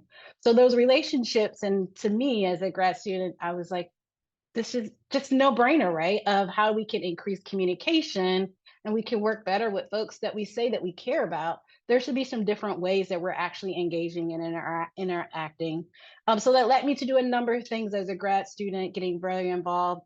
And then being exposed to this world of community engagement. I had no idea that community university partnerships were a thing. It just kind of happened into it. But as I started to identify some ways that we should be engaging in more ethical, more anti-racist ways, that really led me down this path of working in this field. And then I'll echo some things that have been said even thus far in that conversation today of, it wasn't until I started to find communities of other practitioners that also thought about it in the same way. So not just thinking of it as scholarship first or as academics first, but how are we thinking about community first? That really kind of reiterated my values of why I was doing what I was doing and the things that I hope to do. It helped to expose opportunities to also imagine what's possible. It's kind of hard to think about and imagine what's possible around anti-racist community engagement if you're the only one dreaming about what's possible. So getting into some of those other spaces of dreamers and doers just really helped me to think about the ways that I can help advance the work that I was doing, the folks that I was working with, the institutions that I was working at, to really think about our engagement practices in some innovative ways, but really some more practical and ethical ways as well. So I'll thank you to all of the editors and authors for this book for naming those things. I think that it was very transformational, and the impact that will have on so many scholars and practitioners. They're also attempting to dream, but not having words and language and principles and frameworks for the values that they already hold, but being able to read some of that and saying, no, I'm not insane for thinking about this in some different ways than traditional academia has thought about our engagement practices. That was the case for me when I read Dr. Eatman's and the other scholars on full participation. That was just like an aha moment of, this is me, like this is the work that I do, and this is the work that I want to do. So again, thank you to the authors for this book, because I feel like that will be the same for many other scholars and educators to come, of finally getting their hands on something and seeing themselves in it. So I think that's so critically important. And so just to connect that up to some of the things that I'm doing here, I've been at the University of Mississippi. This is going on year 3. We are a brand new center. So we're 3 years old. And so I am enjoying that opportunity to also think about how we are incorporating some of these exact principles and exact values and the way that we're building out this new center. The work, as you can imagine, has been happening across campus here at the University of Mississippi for years, but to have a center that's really structurally there to support the work that they're doing and the work that they're looking to do is an honor. It's an honor to do that. And it's also an honor to do that here in the state of Mississippi. I'm sure you all have your own perspectives of when you think about Mississippi, whether you visit it or not. But it's truly an honor to do that work here, because of some of the other things that really drive me and my why of how I engage with communities really hinges on the civil rights movement that largely started here in Mississippi. So for me to be able to do some of that work and work with some of these communities, also to meet some of these civil rights veterans that have been fighting civil rights in various ways for decades, has been an honor. To use some of those same organizing principles and guiding principles of how they have been able to push forth communities, push forth movements, it's just awe-inspiring every time that I get to engage in communities. So just to point out a few things that we've been doing here in the last 3 years to really focus the work and center it around anti-racist community engagement principles is looking at principles 1 and 3. So I definitely want to call those out for those on the call who may have read the book or may not have read it. But they're really great. Again, the principles of just naming a lot of things that when you read them, it's like, yes, I agree. But it sometimes seeing them in action really brings them to life. So looking at principle 1 of counteracting the persistence and impact of racism on our communities, on our campuses, and in our community engagement. We've been doing that in how we support faculty members, and we include our staff in there as scholars as well, and how those connections are made with connecting them to communities and community partners. So typically you may think of higher education of starting with the scholar first, and then connecting to communities that connect to whatever that scholarship agenda, research agenda may be. But we have flipped that model. So we have built relationships with communities and then allowed them to identify their interests, their needs, whatever that may be, and then identify some scholars that are on our campus that can connect and help support that work. And we do that in, John would appreciate, a place-based approach. So identifying locations, for us, Mississippi is very rural, so it's not just our immediate vicinity, but also different communities across the state. So as we identify those partners and those organizations, getting to know them, understanding their interests, where they are, what they're working on, what their priorities are, and then identifying faculty and staff on the back end, we'll take visits and we'll actually immerse ourselves in the community. So that will be the introduction, is in the community, not on our campus, not through Zoom, not on phone calls, but literally getting in cars and driving out to these places, allowing the community to show us the things that they're focusing on, the assets, the richness, also the challenges they're experiencing. So how do we actually immerse ourselves in those spaces to truly understand them, their stories, their histories? And then that is the introduction to a potential exploratory conversation. So before we even start talking projects, before we even start talking courses, let's first start with what the community is interested in, then immerse ourselves in those spaces to understand the context. And then we can get to all the other things that typically we put before that developmental relationship. So that has worked very well. And it's been helpful on two parts, not just for us to really understand context of getting into and developing relationships, but also that process of building that trust and building that bridge of, again, centering community. So not saying, hey, come to campus and let's talk about, hey, can you come to us and let's discuss and let's explore within the context of whatever arbitrary timeline, semester, course-based project, but how do we kind of center their experience and their expertise to share their information with us and in the ways that they are wanting to prioritize the work that they want to do and also how they want to partner with us. So I let community members kind of identify even areas. I run by them. Here's a list of faculty and staff that I'm looking to include in this experience. This is hit all the things that you're interested in. Is there anyone else that's missing? So allowing them to guide that process and guide that relationship building has really helped us to develop trust with communities in some transformative ways. And then on our end at the university, our faculty and staff greatly appreciate that. I mean, I'm sure many of you can attest of universities are communities in and of themselves. We oftentimes don't get outside of our bubble of our university campus unless we have to. So for them to even get out into communities to see the day-to-day experience in these communities just changes the way that they even think about community, let alone approach whatever potential project, research, agenda that may develop from those exploratory conversations. So that has been very helpful for just the practice of how do we enforce that principle of decentering the whiteness that exists in our institutions and really recentering the wealth of information and the wealth of experiences that exist in the communities that we call neighbors. And so how do we understand that and really get to know that on a more intimate level?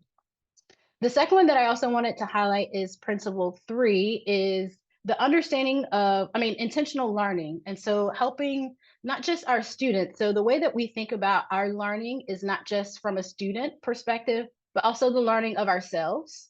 We all have so much learning to continue to do, but also the learning of our community members and the community residents. So I greatly appreciate that conversation and the question that was asked earlier about those who may have started education and may not have finished. So all of the things that we do lots of experiences. We intentionally include community residents and those and faculty and staff and those as well. So not just student in a classroom, but how do we take that learning and let it happen in communities? So a lot of our work happens in communities. So the amount of things that I know about buses and charters and transportation now of getting folks off campus and into community. But now community residents know that they can come to the center and they are welcome to engage in any opportunity we have. It's not just for students. And so that does a number of things of just breaking down that power of who is the learner, who is the teacher, but we're all in this together. We're all learning this together. What are the topics they want to explore? Even our faculty and staff are learning that together. So again, everyone is a lived expert on their experience. So how do they all bring that so that we can collectively as a community kind of further our learning in very intentional ways that's not structured in a classroom setting, but that's actually providing education opportunities for us as a community. Wonderful. Thank you, Dr. Sweet. Again, in the interest of time, I'm going to switch gears real quick and we'll go to Dr. Zamora and then hopefully have a few minutes for some Q&A. Thank you. Hi, everybody. You can simply call me Kilo. It's easy to remember. It's just a 2.2 pounds. And hello from the lands of the Shoshone, Ute, Goshu, Dene, and Paiute tribes and nations. I'm here in Salt Lake City, Utah, and I am I'm in that state which we're seeing the erosion of EDI work. In fact, just today I wrote an email to my colleagues here at the U because they're dismantling our LGBT Resource Center, our Women's Center, our EDI centers as we speak. And I'm trying to help pull all of these practitioners together so we can dialogue and make sure that the work and culture that we have been cultivating here continues to stay. But that's not uncommon for being in a place that is so ultra conservative as Utah is. And I'll talk about that into some context today about how do you do anti-racism work in a space that has some hostilities and a legislature that is a supermajority with some ears that don't listen very well. But I first want to say what a gift it was to hear from Dr. Eatman. I had never heard them speak before, and I felt like that was a gift for me to hear him share, and his skill as a teacher was just off the charts, and I have so many gifts to write and tell him about. But let's also have a small recap here. So Dr. Loggins, I really appreciate you talking about the difference between creating versus dismantling. And I resonate with you on this because I see so many practitioners who do anti-racism work burn out because they've been taught how to dismantle.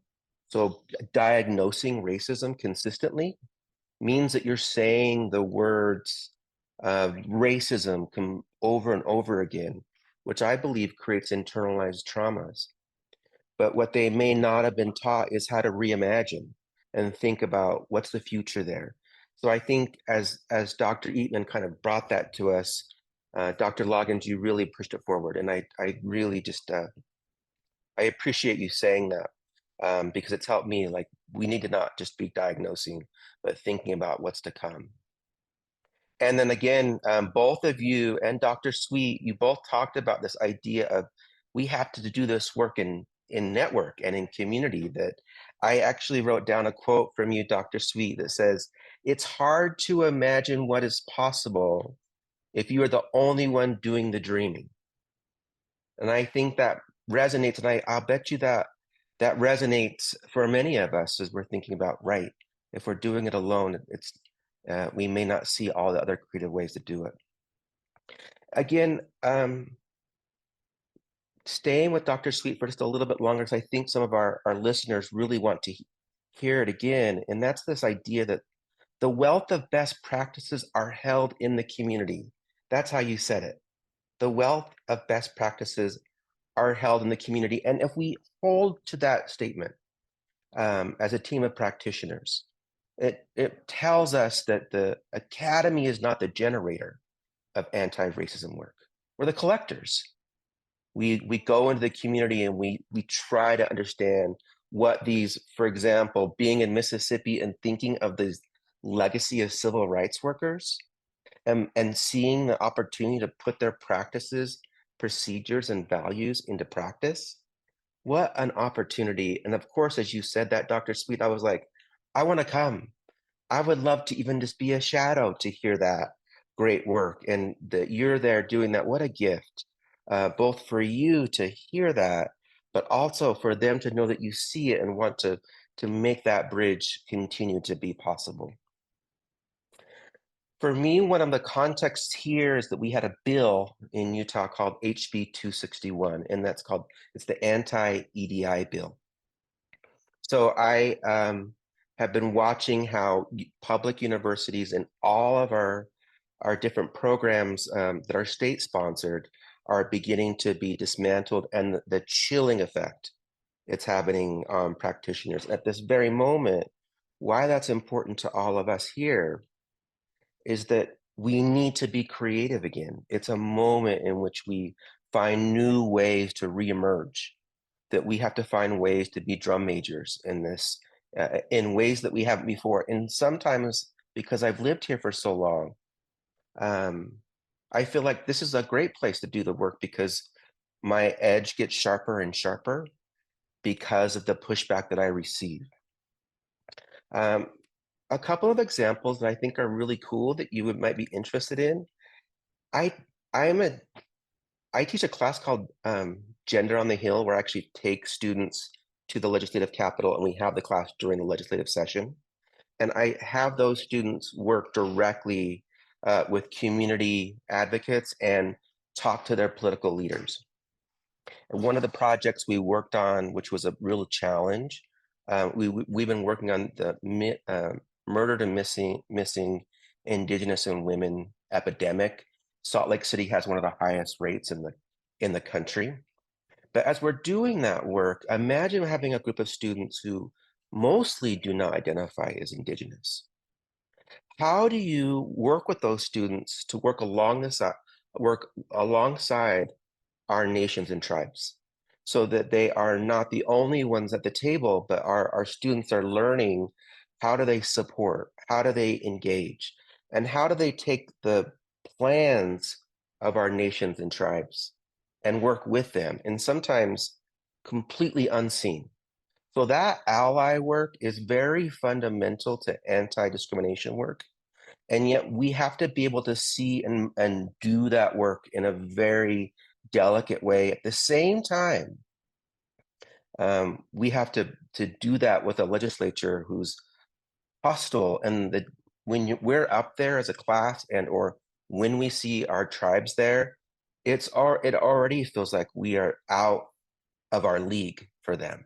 And yet we're doing that work in a way that has passed legislation, has created funding, and is now analyzing this epidemic. And we're dismantling the epidemic by giving our law enforcement, giving our social workers data points that they've never seen before to reimagine how we're protecting these specific communities. I also teach a class on the internship program for our whole college. So in this class, which I think is really interesting, is I'm teaching students about how to diagnose the racism that's occurring inside of the different institutions that they're doing their internships at, and then how to create short and long-term goals that are achievable, but that are developed by doing community engagement work. And what does it mean from their different positionalities? So they have to take into account all of their own identities as a student, and how, when they're designing a goal alongside their community partner, how do they do that work with them? But knowing that they have to do it in a style and in a way that doesn't perpetuate racism, but by taking into account their multiple identities. And if they do so, their intersectionalities. So one example of that is we had a student who presented as white, and they use they, them pronouns. And they saw that the interview questions for the new executive director of the Rape Recovery Center had no questions about race and or transgender community. So they wanted to think about, how do you teach about intersectionality, and is it possible to interject interview questions that could be sustained inside of the Rape Recovery Center for the future? And so those questions were created. We went in, we worked with the Rape Recovery Center, and then those questions are now there for future executive directors. And their executive director now, Sonia Martinez, those questions were asked to her as she moved into that position, which means for us that when an executive director asks those kinds of questions about how they're going to connect with our transgender community, how they're going to work with our BIPOC community, that means that we're going to see an organization start to maneuver resources, wonder about what their practitioners are doing inside of that specific center. So I have plenty of examples about this, but I'll leave you with those two, about working with our Indigenous tribes working with the Rape Recovery Center, but also the great wisdom of our last three speakers that I heard today. Thank you. Thank you so much, Kilo. And I really appreciate your recap of John and Castle's talk. So I'll recap yours real quick. Some takeaways I pulled from that is that, you know, I appreciate your work about connecting anti-racist community engagement with political advocacy. I think that speaks both to yours and what John and Castle were talking about moving this work forward and making impactful change that becomes concrete in some ways. But also the importance of accounting for multiple identities as we're navigating this work and whose identities get to be seen and not seen. So I won't talk too much. I'm going to now move over to our Q&A box. So give me 1 second. We have a question from Kyle Evans for Castle. To what degree do you have faith-based partners in your work? And if so, are faith-based partnerships different or similar to other partnerships? And this is directed at Castle, but after Castle responds, I welcome to open this up to others too. Yes, we do. We have faith-based partners. We literally, our partnerships are open to anyone. So we don't determine who or what their values are that we partner with. So we partner with everyone. And that's similar to some of the conversation that Dr. Eatman talked about to a democracy, right? So how do we include all perspectives in order to build this more inclusive community that values everything that everyone brings? A really quick example of some faith-based partnerships that we have had. Really, you're not supposed to have favorites, but it's one of the top on my list, is a dialogue series that we did with two churches, a historically white church and a historically Black church. So they were interested in having conversations. So after the racial reckoning of 2020, independently, they had started doing things within their congregation. So one congregation had started a book club and had started doing some things, but a couple of years later, they looked up and said, okay, it's time to look up from our books and actually put this into practice, all these things that they had been discussing as a congregation. And their next step was starting to have conversations and build relationships across racial lines. So we came in with them and started hosting. Initially, it started off as a 6-week dialogue series. It started 2 years ago, but they loved it so much, we expanded it to 8 weeks. And now they continue to work together. Out of that relationship has come interdenominational choir. They sing together, they worship together. They put on multiple like film screening and discussions and other things. So again, that came from working with that group. But yeah, we're open to all ideas from anyone in the community, regardless of their background, faith, religious beliefs. Thank you. John or Kilo, do you want to chime in on that or? Just a quick thought in that, you know, I think a lot of what anti-racist work leans on is kind of understanding and examining the political and historical context of situations, and institutions of faith kept good records. And I think being able to use the data they've collected over the years to, you know, account for and atone for and help move other organizations and even our government forward can be a useful step. Thank you. I have a question, and I just want to encourage everyone who's attending, drop those questions in the Q&A box, and I'll read them out loud. But I have a question for you guys, and it really sparked by Kilo's statements and thinking about allyship, particularly when we think about Indigenous allyship, but I'm thinking broadly across ethnic identities and racial identities. What suggestions do you guys have for attendees today on how to build anti-racist community engagement allyship across cultures and nations and races and ethnicities? How do we build those strong allyship to carry this work forward?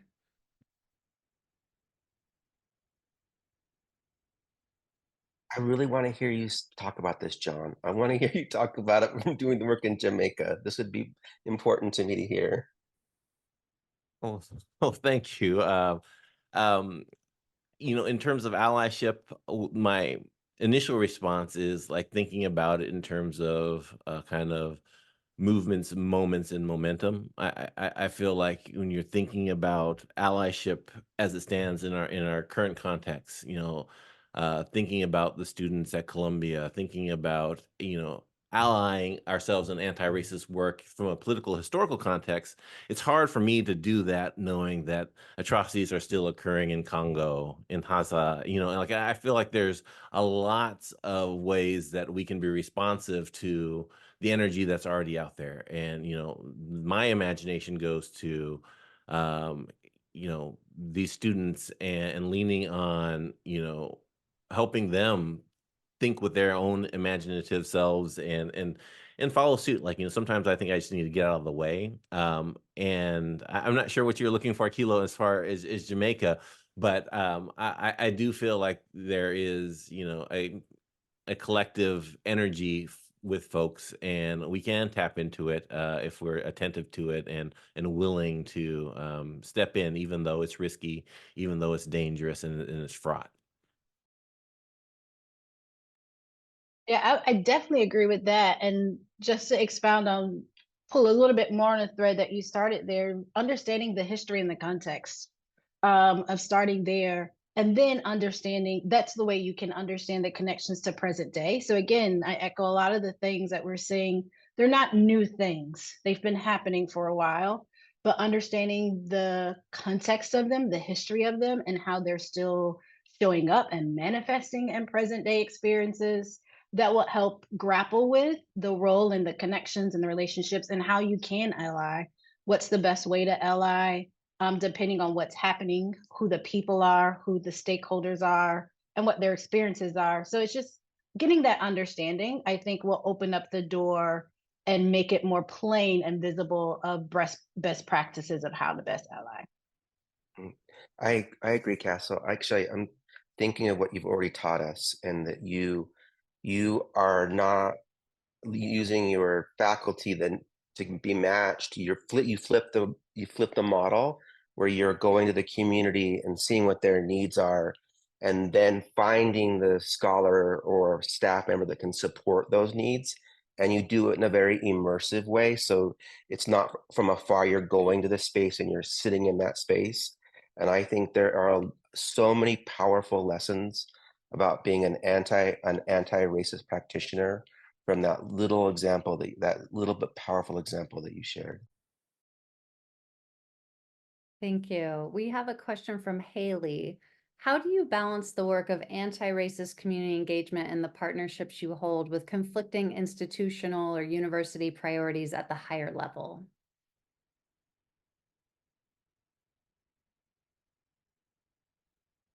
I feel like that's a very tough one. I feel like that's been part of the bane of my my role on campus, and what's made me want to leave a number of times is, for me, it's kind of a sense of urgency. Like, if we really do value the wisdom that's coming from the community and see them as the solution to a lot, or the leads in a lot of these conversations, I feel like USD, for example, I'm not just putting them on blast. I think this is all institutions. They hire me to do that. But when I bring that back, the sense of urgency that our bureaucracy works at is never aligned. And I feel like things fall on the wayside. And despite our really good intentions of uplifting them, we just don't work on that timeline. And for me, that is, insufficient. And like, trying to figure out ways that we can um, go outside of that, or challenge our institutions to think, okay, can we be more congruent and really live into these values that we say we have? And what will it take for us to actually do that work on with a sense of urgency? Yeah, John, I'm definitely there. That's the bane of my existence too. And I think it comes down to understanding the values of your institution, right? And how do they connect to some of these values and principles? So, really studying the mission, the strategic plans of the institution, and how these align with those. And then, when those instances come up where they seem to be conflicting, how can you help connect the dots between the two? So, if your mission is saying this, therefore you should value this and you should support this, So that conversation is never easy. And depending on your institution, it may be different, right? Depending on whatever is happening, whatever the leadership is prioritizing at that time. I also know I'm at a public institution now, but previous to this, I was at a private Catholic institution. So some of those religious values were easier to identify and pull on and connect with anti-racist social justice work. That's a little bit harder in public institutions, but it's not impossible. So a lot of it is just really getting to know what are the priorities of the leadership and the administration, and then how do you leverage those to connect the dots to really reinforce the value of the work that you're trying to do and the work that other faculty and staff are doing, so that you're kind of speaking the same language. So it also take time to really get to know what those are, so that when it comes up, you can better advocate for in a way where you're not crossing in the conversation, but you are kind of meeting directly on the point that you're trying to get across.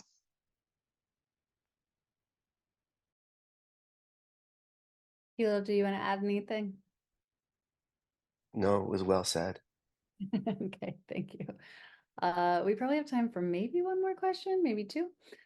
Brian wants to know, what is the fine line between respecting and engaging community expertise while also empowering our students to recognize inequitable systems? Brian goes on to say he loved the example they loved the example of the student recognizing the missing conversation, but wonder how we can do so while still centering community knowledge. I think that's a case-by-case basis. And I think it's important to, I think one of the areas that for me, because I have to say that like, as we all know, doing anti-racism work is not a clean-cut thing. Like, it's super messy. So we need to be able to step back and consistently critically reflect on what we've been doing, what we've been achieving, and how it's gone wrong. And we need to be willing to really explore that and then hold ourselves accountable with our community about what we've done and what could be done better. And I think that is some of the most powerful, most important work of doing anti-racism work, is knowing how the direction you took was mediocre, maybe even perpetuated racism, and being able to say that very clearly, and then moving forward to whatever is next in the next stage. And I think there's some really good examples that I'll just name. Like I'll uplift the work that Lena and Jamie are doing at Pitt right now with some of their um, community sites. How they're staffing themselves. I think when we start to center community as the focal point of why we have community engagement, I think a lot of times it's listed in like best practices in education or students development, which is great. I think that all those things can be gravy, but I think if the meat and potatoes and if our intention is centering the community and their needs and responding accordingly, and really making ways for us to value them in the way that we value everything. Being able to financially compensate, see them as faculty members, not depend so much on the letters behind your name. Which I'll also add, I'm no doctor, so I put that out there. Just John is fine. Thanks. I would just add very quickly, I want to also name the value of intergenerational engagement too. So that's another level of the engagement. So our students and the younger generations, and then our faculty and staff engaging across generations too, but our students engaging with older generations in the community. So as they're recognizing systems, how are they also engaging in community in ways where the community is sharing back their lived experience with that system or those systems? So again, you're still valuing that lived experience and the community expertise of navigating those systems as students are digging through and really understanding those inequalities. So I think it is definitely a fine balance of how to do that well, but definitely some of that intergenerational engagement can help expose that in some ways where it's not just one-sided of all community experience or all students knowing root causes and system inequalities, but you're kind of having that in tandem with one another.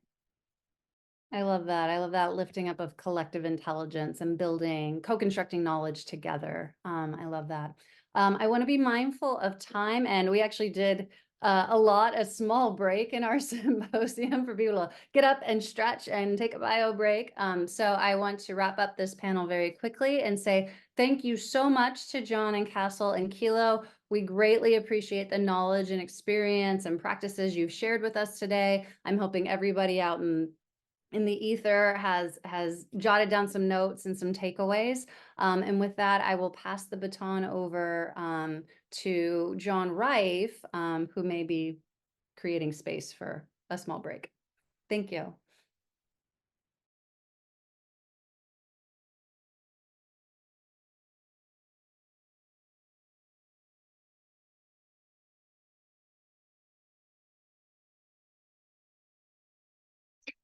Thank you, Cindy. Yes, it is now time for our third and final session to start. And it's also time for us to take a break if we haven't given ourselves one. So let's take 5 minutes before we start this session, and we will begin at 5 minutes after the hour by the clock on my computer. This has been a wonderful, wonderful 2 hours. I hope you've all been able to be here for all of the preceding stuff. And we've got more good stuff lined up. So coming in about 4.5 minutes. And I'm going to stop talking so it really will be break.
Okay, I'm going to welcome us back from the break, and I'll ask our Campus Compact colleague to spotlight the three people who are on today's roundtable.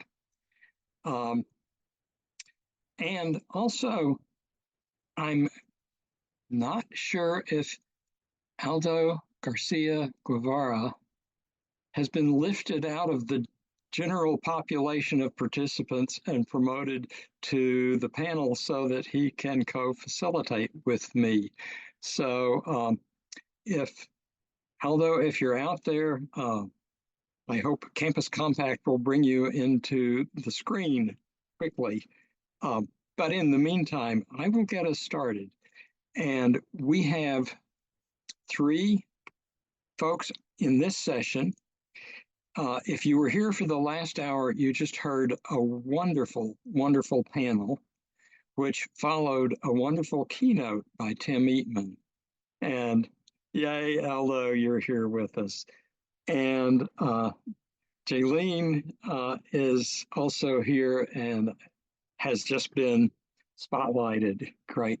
So what we have scheduled for today at this hour is not a panel, it's a roundtable.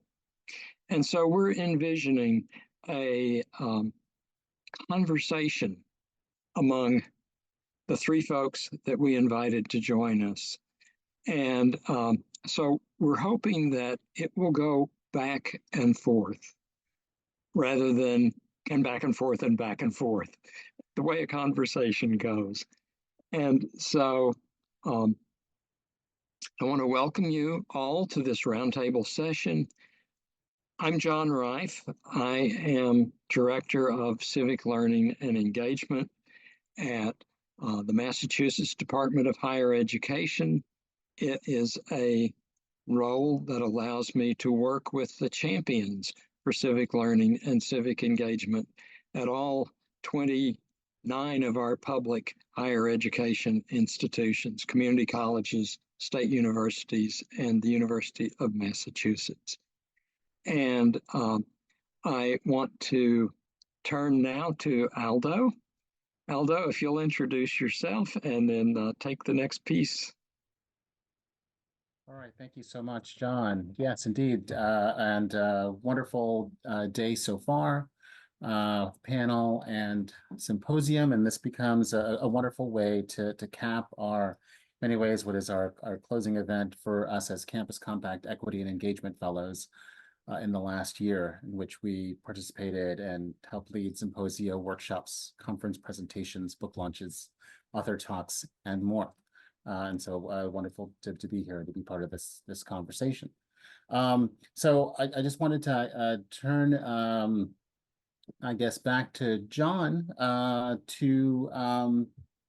actually, no, it's my one more thing before I turn it back to John. I'll ask our participants to please introduce yourself.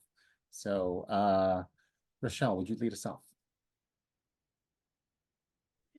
Well, welcome everyone. My name is Rochelle Smar. I am the Director of Experiential Learning at UC San Diego.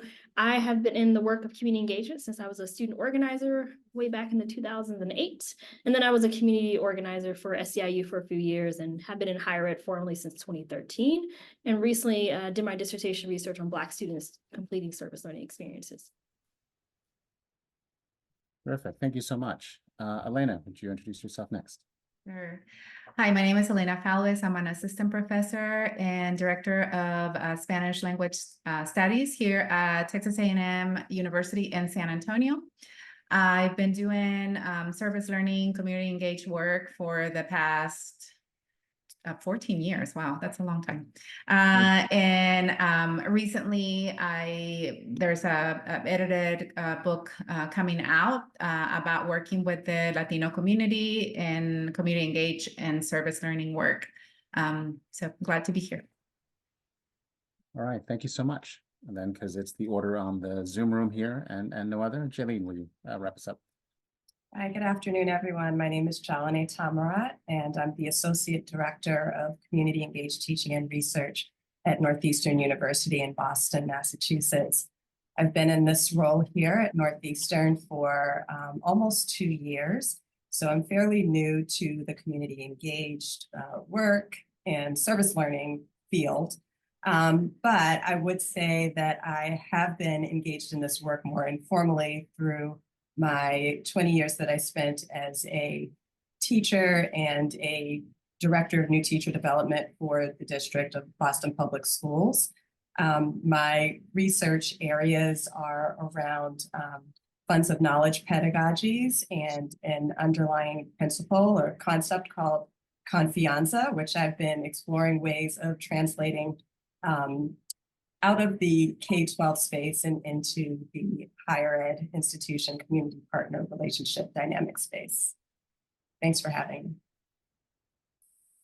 All right, thank you so much. And now I will turn it back to John. Okay, thank you, Aldo.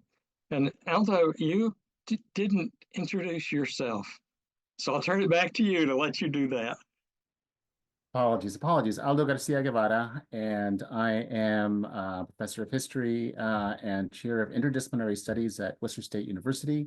And I've been doing started off doing a lot of global community engagement for many years, and have shifted much more to doing local work. So been doing this for about 20 years now. Okay, thank you. So our process for the next most of the hour will be this. Aldo and I will alternate asking questions. We have a total of 3. So I'll ask the first one, Aldo will take the second one, I'll take the third one. And what we want to do is just put these questions on the table in front of this group and invite you to respond to them and respond to each other's responses so that we really can have a conversation about the first question, then the second, and hopefully the third. And then before our time runs out, we want to turn to the participants who are watching and draw from you, from the Q&A, the questions that you have put into the Q&A, as many as we have time to respond to. And then we will turn it over to 2 of our co-editors to close out the day, the symposium. So here's the first question. And it's, what does the future of anti-racist community engagement look like to you? And I could ask it a different way if you'd rather. What do you want to see in the future of anti-racist community engagement? So that's 2 versions of our first question. John, I'll take a stab at answering that first. I think what I've learned in these past 2 hours, especially from hearing from Tim about reimagining, is that I think we've got it down that we certainly want to see the future of anti-racist community engagement to center and amplify the voices of community partners. But one voice I feel like that is missing a little bit from this conversation is that of staff people, practitioners, those of us who are in the middle, kind of orchestrating both between the campus and the community, ensuring that our students and our faculty members and community partners each have kind of an equitable distribution of what it means to do quality, high impact community engagement, and especially our students of color.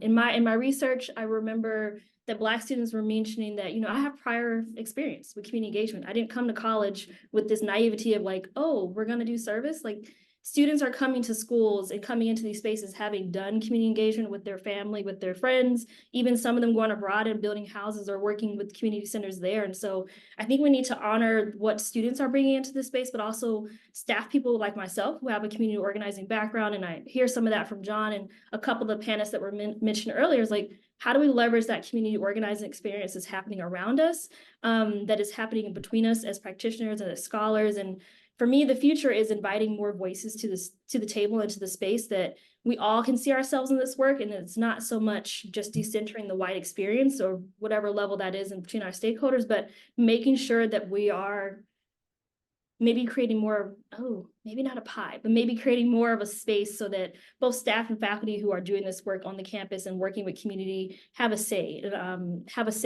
in doing this work in a way that makes sense, that they're valued in this work and that we're able to bring our experiences. Because I feel like what Tim said about how communities are organizing to work with the universities, I know that I'm organized with my colleagues at UC San Diego on how we can better work across campus with partners, but also how do we make sure that our community partners also have a say and that our students are also prepared in that community work as well. So for me, it's looking at how can we amplify the voices of practitioners in doing this work? And I think the book definitely provides some really rich examples of doing that work as well. And I'll stop there because I really will welcome a conversation with my peers here. For me, sorry. Go ahead. For me, I mean, it looks intersectional, decolonial, and it acknowledges racialized identities of all of those involved. So kind of what Rochelle said, right? So it's not just the community that we're entering and understanding that community and their experiences before we even go into the community, but also us, right? I am a Latina faculty member that works with predominantly Latino organizations or Latino serving organizations.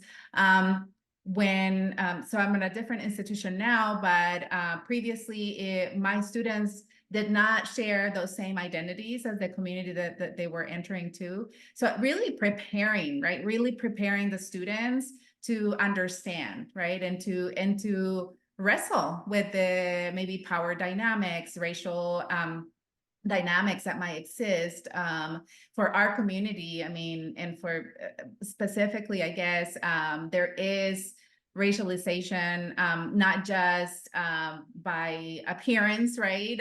Or racial identity, but also through language. And so how do we understand and navigate that as we enter into the community? And so I'm my institutional context now is a Hispanic serving institution. We go again into the community and also caring for my students as they go into this, right? And like Rochelle said, some of them have those experiences, have been in the position of receiving that service. And so how do we acknowledge that, and how do they also become sort of the expert, right? And so that informs that knowledge as we work with or partner, with different organizations. Yeah, I agree with all of the points that have been made so far. I really think that, we as community engaged professionals really should kind of galvanize ourselves around this idea that, the classroom, and by extension, the community as a classroom, can be a transformative third space where, if students, are in many ways equal partners with faculty, and community partners are equal partners in this work of really understanding, like by employing critical perspectives, what some of the histories and legacies of certain policies and current situation, like engaging in a problem posing, inquiry or practice. How can we all come together to, collaboratively learn from each other, learn about the world, and really reimagine the world, to just kind of like bring back that theme of, of reimagining. You can position, all of the stakeholders involved to be able to like really grow their understanding and exposure to diverse ways of living and being, and also start doing that imagination work or that imaginative work where you start to ideate, like, what are the things that we hope to see? What kind of world do we want to bring into being? And then how do we engage ourselves productively towards that vision? I think that there's a lot that we can do here if we just level hierarchies that exist and take a moment to critically reflect and imagine. So just building a little on what the three of you have said, how do we go about bringing in all the voices that we need to be bringing into the conversation? How do we level the hierarchies? How do we do this? What else is in your vision of the future of anti-racist community engagement besides the wonderful things you've already said? I would just say, I mean, just kind of knowing that a lot of the, you know, with 2020 and the murder of George Floyd, like that really, you know, brought about a radical kind of shift in a lot of things in our society. It came with, you know, some redistribution of funding towards anti-racist initiatives. It brought about people really looking at the structures and systems in our society and wanting to do better. But if you know anything about the history of this country and how you have to take 2 steps forward and go back 1 step, you know, progress is slow, and it you know, it inevitably, you know, it's the journey isn't like always straightforward. There's always going to be, you know, some steps back that we need to take. And so with this, you know, in 2020, with this advent of like, you know, really trying to create, you know, a lot of DEI initiatives, we know that not everybody has, you know, has had the experience of being exposed to different types of people and understanding their plight. They haven't had the educational experiences that would make them knowledgeable about histories. And as a result, I think a lot of times they are going to be opposed to the prospect of having to concede power. And so I think what we're experiencing now is things are being, you know, scaled back a little bit. We can see it happening a little bit in some spaces. It's not like totally surprising. And so I think that the way forward for, you know, for institutions like ours and doing this DEI work is to, you know, really, you know, create programming systems, et cetera, that aren't as easily like targeted or targetable, right? And so creating this classroom space or community space where people are really just, you know, employing their own ability to deconstruct critically what society, how society is set up, like, and then come to their own conclusions around what's just and what isn't, and what they would like to see and do about that, then I think that there could be a way forward that isn't as easily targeted by people who would be opposed to this. I always think about, and I talk to my students about the role agency, right? Like our community has agency. They understand what they need and how to fulfill those needs best, right?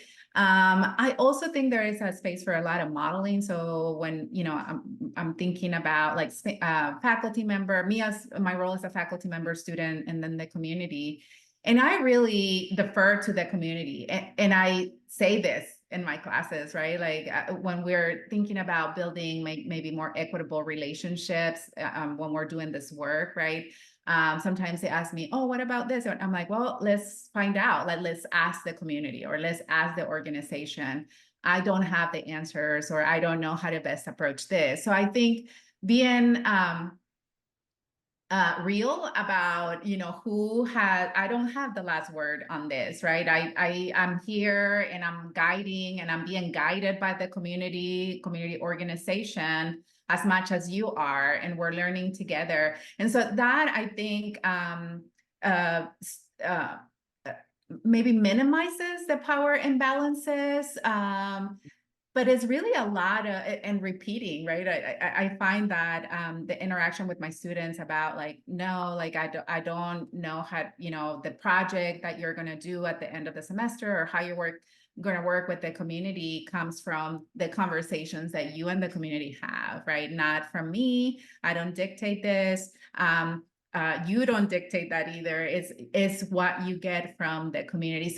But it's a lot of like that modeling. I think seeing faculty members also engaged in that work. There's been moments where the students are working with the community and I'm also working with the community, right? And they see me there, like I'm there too. And so that also creates a space like, okay, like she's not just sending us to work, you know, she's also modeling how working with community looks like. And it's not like top down or, I mean, there's always that, you know, it always is, power imbalances are always going to exist, but how do we minimize them, right? And how do we model that to our students? Because maybe they've never had that sort of understanding of like, okay, well, we're in this type of work, we are sharing, you know, our spaces, our power, I guess, for the lack of a better word. Yeah. Yeah. That's a wonderful perspective. Before we go to our second question, Rochelle, would you like to take another bite at this apple of the first question? Your vision for the future. I mean, yes, but I feel like Dr. Elena had a really good point about modeling those partnerships. I think our students are really looking to us to be those examples. And if I could just, you know, be a little more practical about like, how do we do this work? How do we actually do it? It's really just having conversations in community with community and learning with them. It's taking students to do showcases, to share their research, share their experiences, but also inviting partners to come to campus and have conversations with faculty who are like, I'm having a hard time finding a partner. All right, we're going to bring them to campus and not do this kind of show and tell, but like hear what's happening in the community and maybe you'll make a match and maybe you won't. But really kind of modeling like that this is a partnership that can happen both ways. And this year, maybe we'll have a partnership with this faculty in their course. And this year we might not, but it's an opportunity to have open conversations, I think, across campus and the community and really encouraging faculty members to get off campus and go to community with their courses. And, you know, for community engagement practitioners to provide those spaces, provide those kind of lift tickets and transportation so that students can get away. And I think for us here at UC San Diego, we're thinking, how do we get our students out of La Jolla to the real community that kind of needs them? And so we have to brainstorm those things with faculty when we're providing them with opportunities to do community engagement. We have to think about transportation. And so thinking about those pieces, but just being practical about having conferences, sharing information, inviting partners to come out and share their knowledge, but also providing space for us to learn from them as well. And so I really appreciate just modeling that partnership with them as well. All right, wonderful, thank you. And Michelle, that's actually a great bridge to the next question. So I'm gonna ask it also linking to a question that's in the Q&A that's asking about sort of what's missing, right? There's all this that we have here, you know, sort of what's missing moving forward. Our question was, what changes need to happen in the practices of faculty and staff to bring about these visions? And I think I might add, as I've been thinking about kind of your responses here, maybe a little more on kind of institutions, kind of structures of institutions. What would need to change for this work to happen more?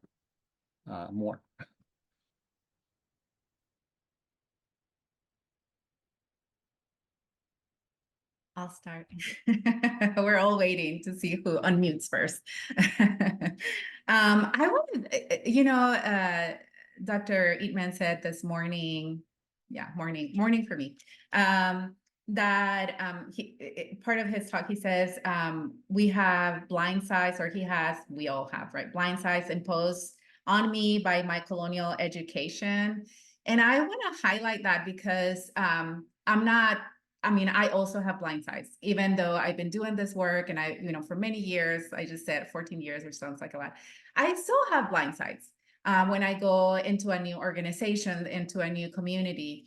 And I think my institution, like my department, my institution has blind spots, even though it has always been a Hispanic serving institution.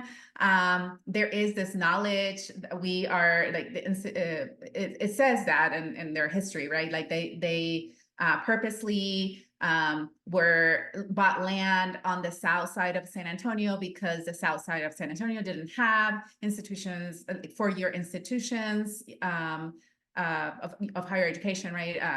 Universities. And so, but then there's also this, yes, we're doing this, but what is the investment? Like, how actually are you going into the community, right? And how, and what is it that we need to do to understand how to work with the community? And so since I do a lot of service learning, right? Reflection is key to service learning pedagogy. But I think for our faculty, our staff, we need to engage in reflection. We need to engage on, like, really list what are our blind spots? How is my education or my own upbringing creating those blind spots for me, and how do I remove it? What resources do I need to remove that, right? To work on that. And really, so really deep reflection on the part of faculty, and really genuine, right? Genuine, reflective and action driven. Like, okay, so I've identified now, let me see what can I do to change that. So that was really, like, I think about that a lot, right? Like I've had conversations, or I've heard conversations within my institution. And the other day I was like, listen, I'm really worried about the way that we're thinking about working with this community without really understanding. And so whenever I have the opportunity, I speak out, right? And do a little challenging, like, can we really be cognizant about understanding how to work with this community, understanding, not just send our students, but like us, like Rochelle said, like really be in the community, like leave the university, right? And actually be there. So I'll say that. Yeah, to your point, Elena, we at Northeastern, in our department, Community Engaged Teaching and Research, we run a Community Engaged Teaching Fellows program. And part of the curriculum for that program is dedicated to exploring the positionality and social location of the faculty members who are ultimately going to be co-designing a course with a community partner. And starting with that positionality and social location exploration, I think is really important, because it gives people the opportunity to not only do the self-reflection that, talks about the kind of more apparent kind of aspects of their identity, like race, class, gender, etc., but also allows them to think about who they are in relation to others, how they present in certain spaces or might be perceived by community when they are in community spaces. And I think that, if I can't remember what the original question was, but I think it has something to do with, like, how can the institution better support this kind of work? I think that a like proliferation of programming aimed at faculty who are able to do this work, and then will be in a better position to model this kind of, self-reflection and perspective taking, particularly around like how they show up in community and what the power dynamics might be at play, I think is really important, not just for the community partner and faculty member relationship, but also for the students who are being prepared to work in community as well. I appreciate both of your comments about reflection and just preparing both the staff and students and faculty to go into community. I think I will scale back just a little bit and think about like the promotion and tenure process when we work with faculty. I think that's a part of the change that needs to happen. I don't think it's always valued, the service of community engagement for faculty members when it comes to their scholarship and their practice. And I think it is Campus Compact and maybe ESC who does a little webinars around how to incorporate that into the institutional like framing of community engagement. And I think we need to figure out a way to amplify that amongst our institutions so that it's not seen as like this little add-on that maybe adjunct lecturers are doing on the side, but really a lot of our tenure track and tenured faculty have made a commitment in their scholarship that this is a pedagogy they want to employ in their research and in their work. And so I think we need to examine how we can incorporate that into the promotion and tenure process, but also like, what is the community stance? Like, what does the university see as their stance in working with community? And it reminds me of what John Loggins was talking about earlier about the place-based justice network. Like, what is the role of the university as an anchor institution in the community?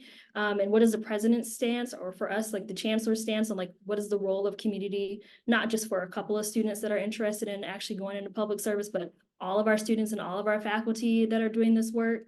And it makes me think about San Jose State has this project called Com University, where it's the community, the university, and the city of San Jose all have this commitment to developing both student social justice and civic agency, where they're partnering together to provide community engagement opportunities, both on campus, in community, and around the city and in different public spaces.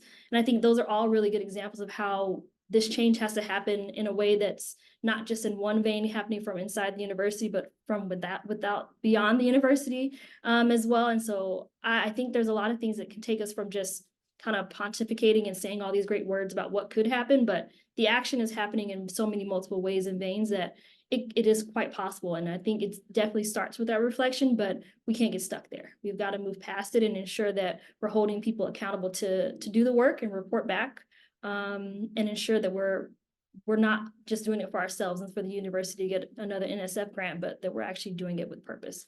So that's what I would add there. Wonderful, thank you. All right, in the interest of time, John, do you want to move on to the last question for Q&A? Sure. And then we'll move on to questions from those of you who are watching this.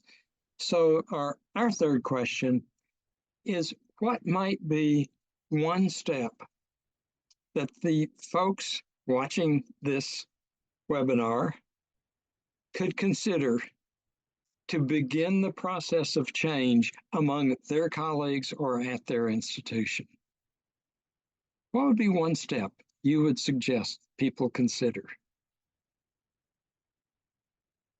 I say create an informal network of community engagement practitioners and individuals who are committed to this work. Just start there, have a conversation and gather people informally and see what momentum you build from there. And that could be one by one. You have one conversation, then there are two of you. Then you each have another conversation, and then there are four of you, and you begin building a network that way. Yeah. Go ahead, Julie. Okay, I was just going to say yes to what you just suggested, Rochelle, but also as you're building that network of community engaged, interested people, also think about opportunities to bring in colleagues of yours who may not be familiar, and take them along for the journey. If you are going to be in community or are working in community, I think having the experience of being in that space can be really powerful and a great learning experience, and can be a good recruitment tool for folks to do this kind of work as well. I have too many ideas. I can't just choose one. I'm thinking as you guys were talking, I'm like, what about this and this and that? So I'll say two. So one is amplifying this work in some way, right? Like making it visible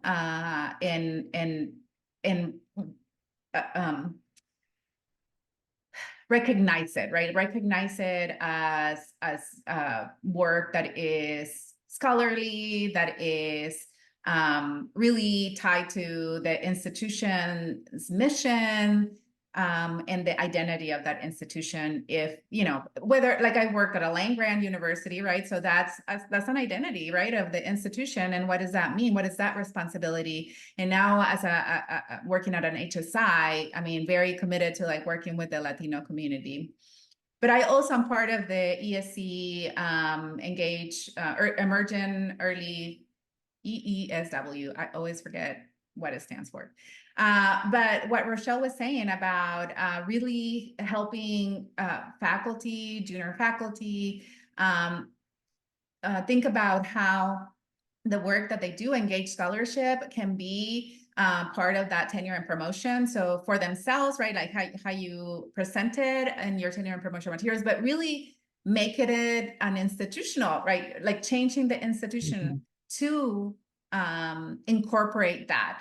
I mean, you and I, maybe everybody here knows how valuable, important, and time-consuming this work is. But we need to, the institution has to recognize it as well, right? And so doing that work, so easy, right? Really easy work. Okay, thank you, Elena. I'll just say that in Massachusetts, the public institutions are unionized.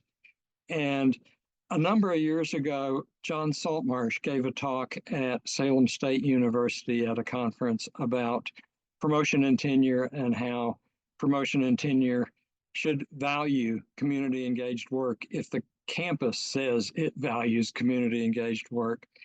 And some of the folks who heard that talk said, well, if our campus should value it in promotion and tenure, our union should push for it.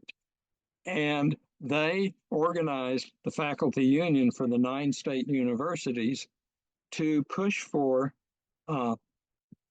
promotion and tenure procedures that would explicitly value community engagement in research, teaching, and service if people chose to do it.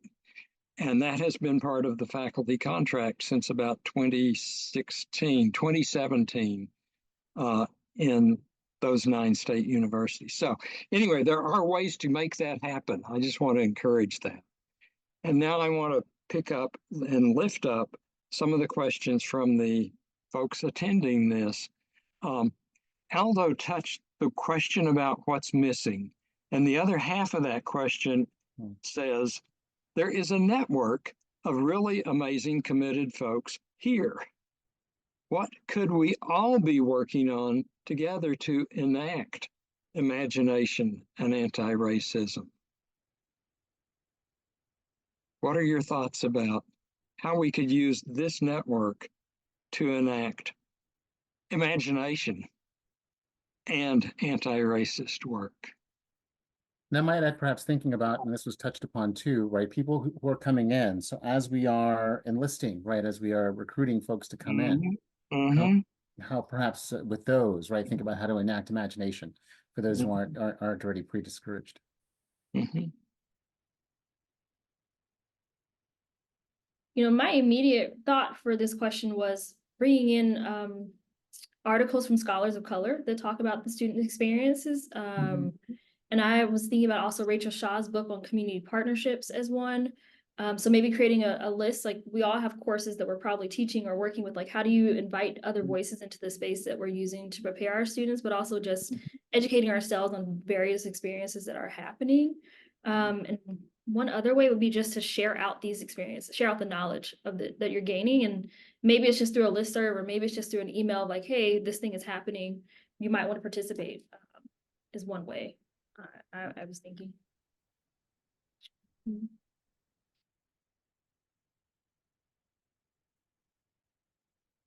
I said just making the work more visible, right?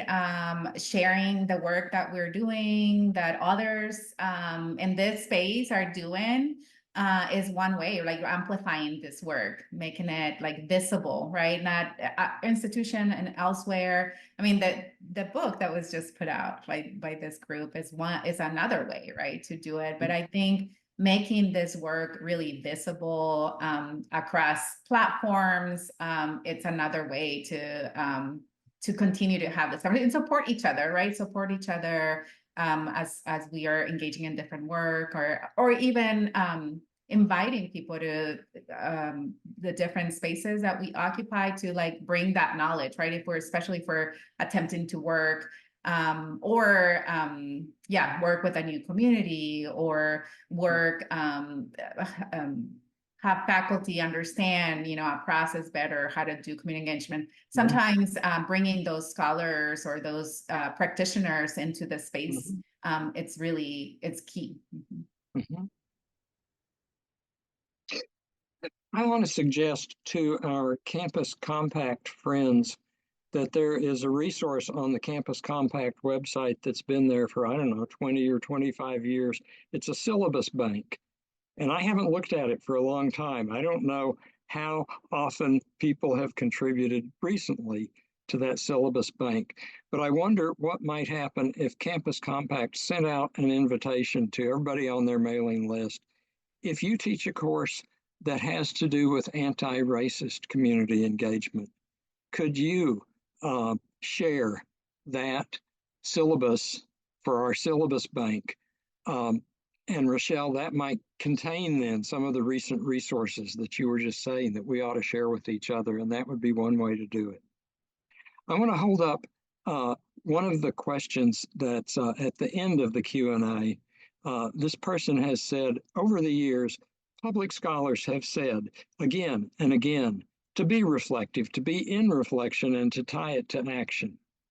However, forefronting personal biases and the history of racism does not surface the harms done to others in the community. So, what suggestions do you have for addressing the harms that we as faculty and staff have inflicted?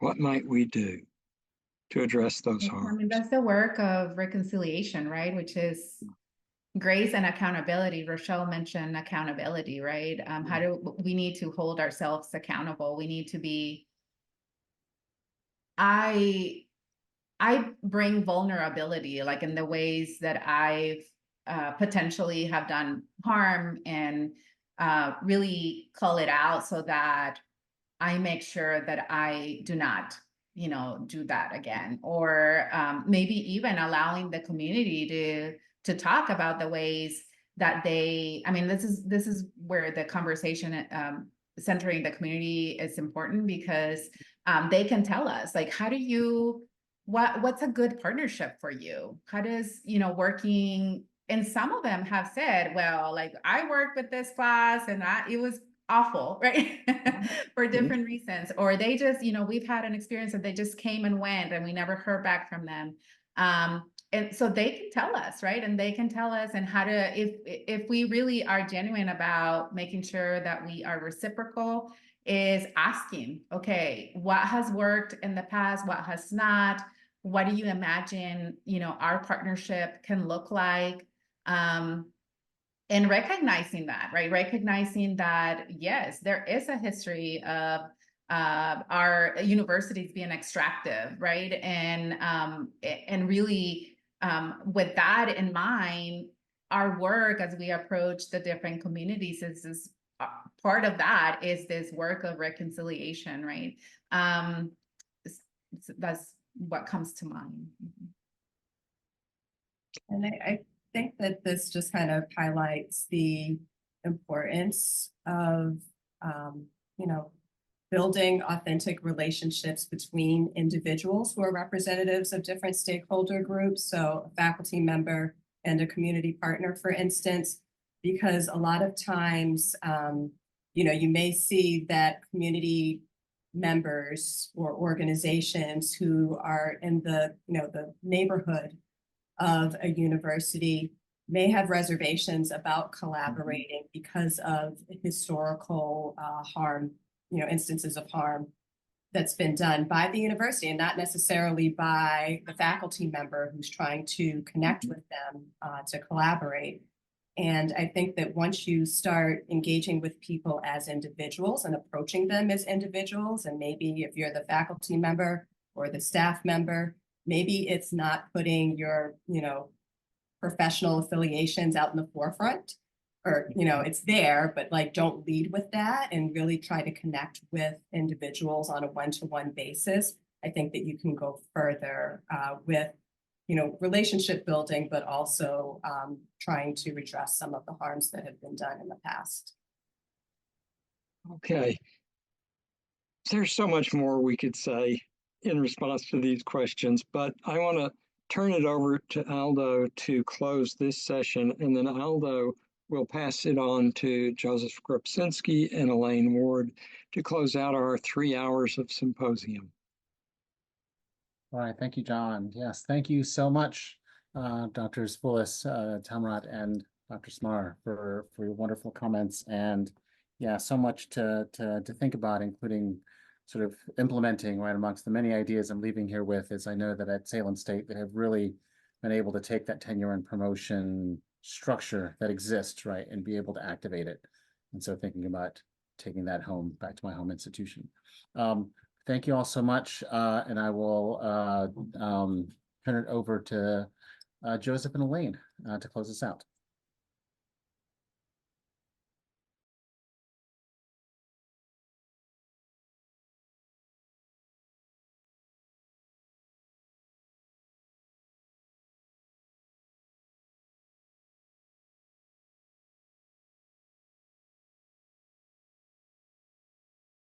Joseph, I see you raised your hand. Do you want to get started? Yourself, Elaine, and then I'll. Okay.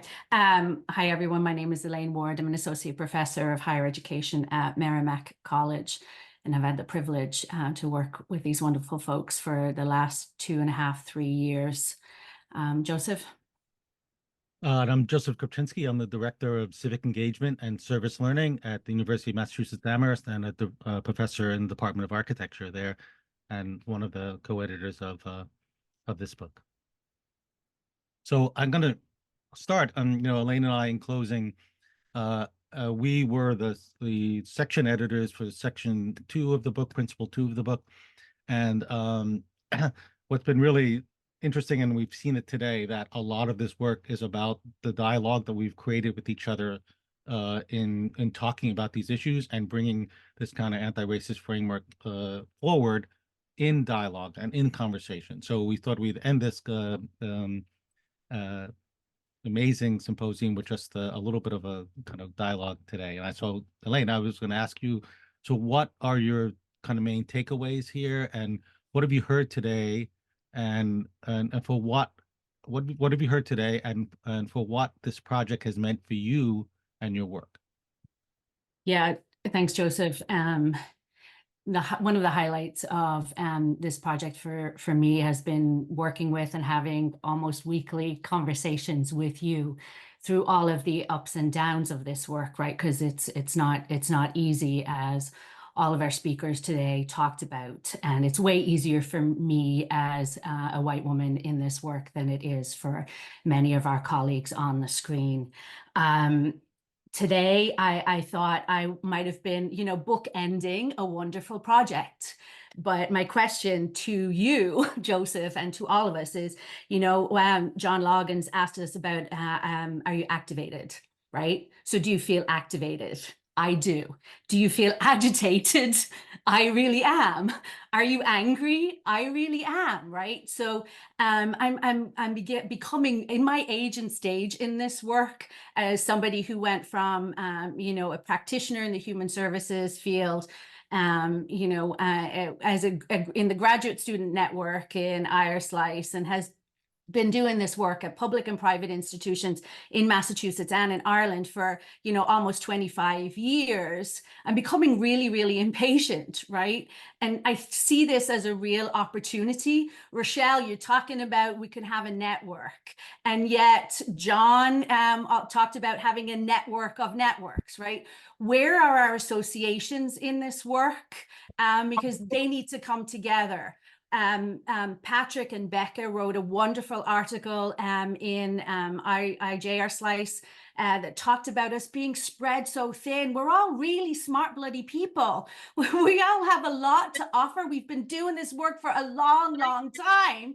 And here we are in my time, 25 years later, it's another moment in time where there's an urgency, there's a crisis, right? And so when are we going to become so upset and impatient enough that we can harness ourselves, that we can use what we know and do on a daily basis, where we organize ourselves, where we mobilize, right? And where we harness and leverage all of the assets that we have to do what, John Logan said, right?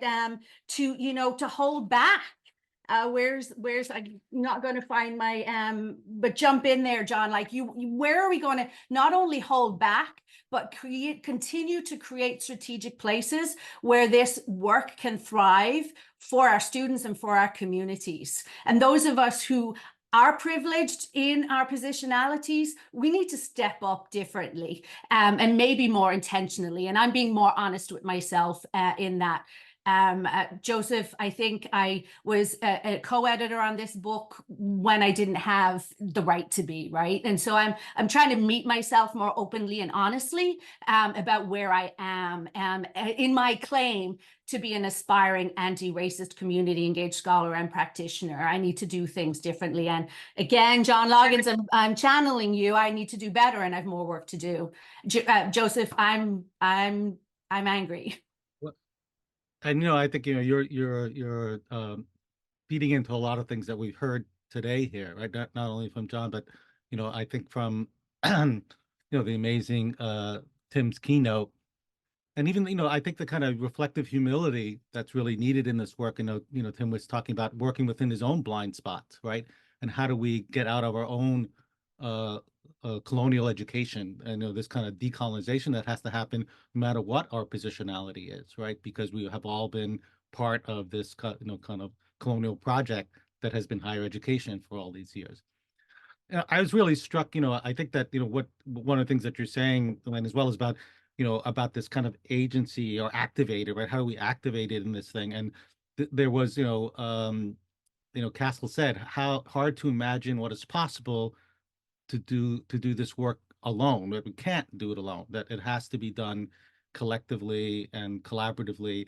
And I think we heard a lot about different kinds of networks, whether the HERE network that both Tim and John are involved in, the BIPOC Leadership Collective that John mentioned, or the Crafting Democratic Futures that Tim mentioned as well. So I think what I was hearing, and this shows probably a lot of others that I've missed in this today, but here are all these possibilities before us, all of us here today in this webinar space as this last event of this for this project. And I think we're all asking similar questions. What are we going to do next? What is possible to do? And I think there was a word from Tim's talk that I wanted to kind of repurpose, in a way for this conclusion, in a way. So he talked about resolve. What resolve do we bring to this work? And whether that's a challenge to think about resolving, think about the things that shrink our imagination, right? So I think so much of today was about imagination, dreaming, hope. Those are words that kind of appear to me in different ways. So like I hear your anger, Elaine, and it's always I want to kind of translate it and transform it. There was a little bit of the conversation today as well between Kilo and John, I think about creating things and dismantling things, right? So how do we kind of create those balances again and constructively, make things that will help us resolve, ourselves to do the work that's ahead of us. So I think that whether or not that's part of, Tim mentioned, being part of political processes. John mentioned what are we willing to risk or sacrifice? And I think that's the kind of personal question that we can all ask ourselves. And I see there's a lot of that's going on. I'm at UMass Amherst, we're having lots of issues about our leadership and thinking about in the protests that are going on campus and what that means for the university. So what we risk a challenge in that way is a question that's in front of me very often. And then how do we value the best practices that we have in communities? How do we hold that? I think Castle was talking about that, because it doesn't happen in academia, it happens in the communities. And then and then Kilo talked about sharpening our edges. How do we resolve to sharpen our edges as a result of the pushback that he's getting, in Utah for the anti-DEI and anti-racist initiatives that's having. So I thought that was interesting too, because when we talk about how we can do that, and I think also alluded to that too, is talked about, you know, the ancestors have been through this, the challenges that have existed for, you know, decades and centuries, and how do we develop the tools to work our way through and out of the many challenges that we have in front of us. Yeah. And we saw in some of the questions in the chat earlier, right? How do I do this if I'm, you know, feeling so hopeless or feeling disempowered? And for those of us who are feeling hopeless or disempowered or not sure about the strategy, right? Keep reaching out to this network of folks to think about, you know, what is your sphere of influence? While we might have limitations, we also have possibilities and opportunities. So how do we reflect on ourselves and on our own ability and step into our own responsibility and accountability and think about where's our sphere of influence, and then how we can, you know, identify the strategies that can help us move this work forward. I think it is a moment in time to be strategic around this. And I think, you know, that just a little bit, the roundtable that just ended, it did exactly that. What I really appreciate was but the real groundedness of that conversation, right? Because they're talking about, you know, the practical challenges they face, but also that whole reiteration of recentering our work in the communities, right? That this is, you know, how do we work within and alongside and collaboratively with our communities, and really making that, I think Elena said, in community and with community.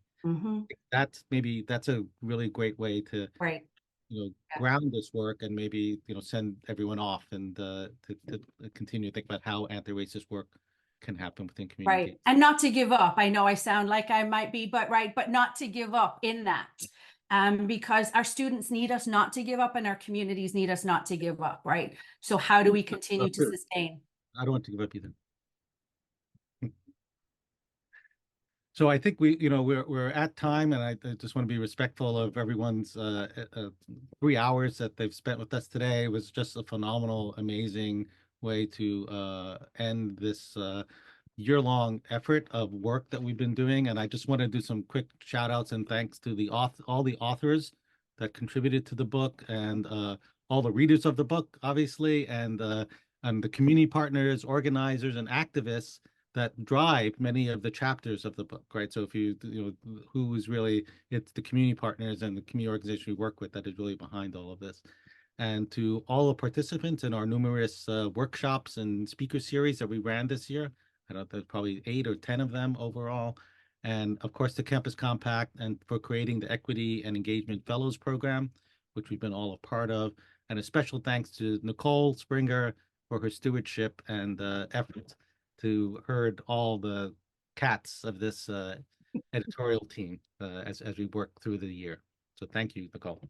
Thank you, everyone.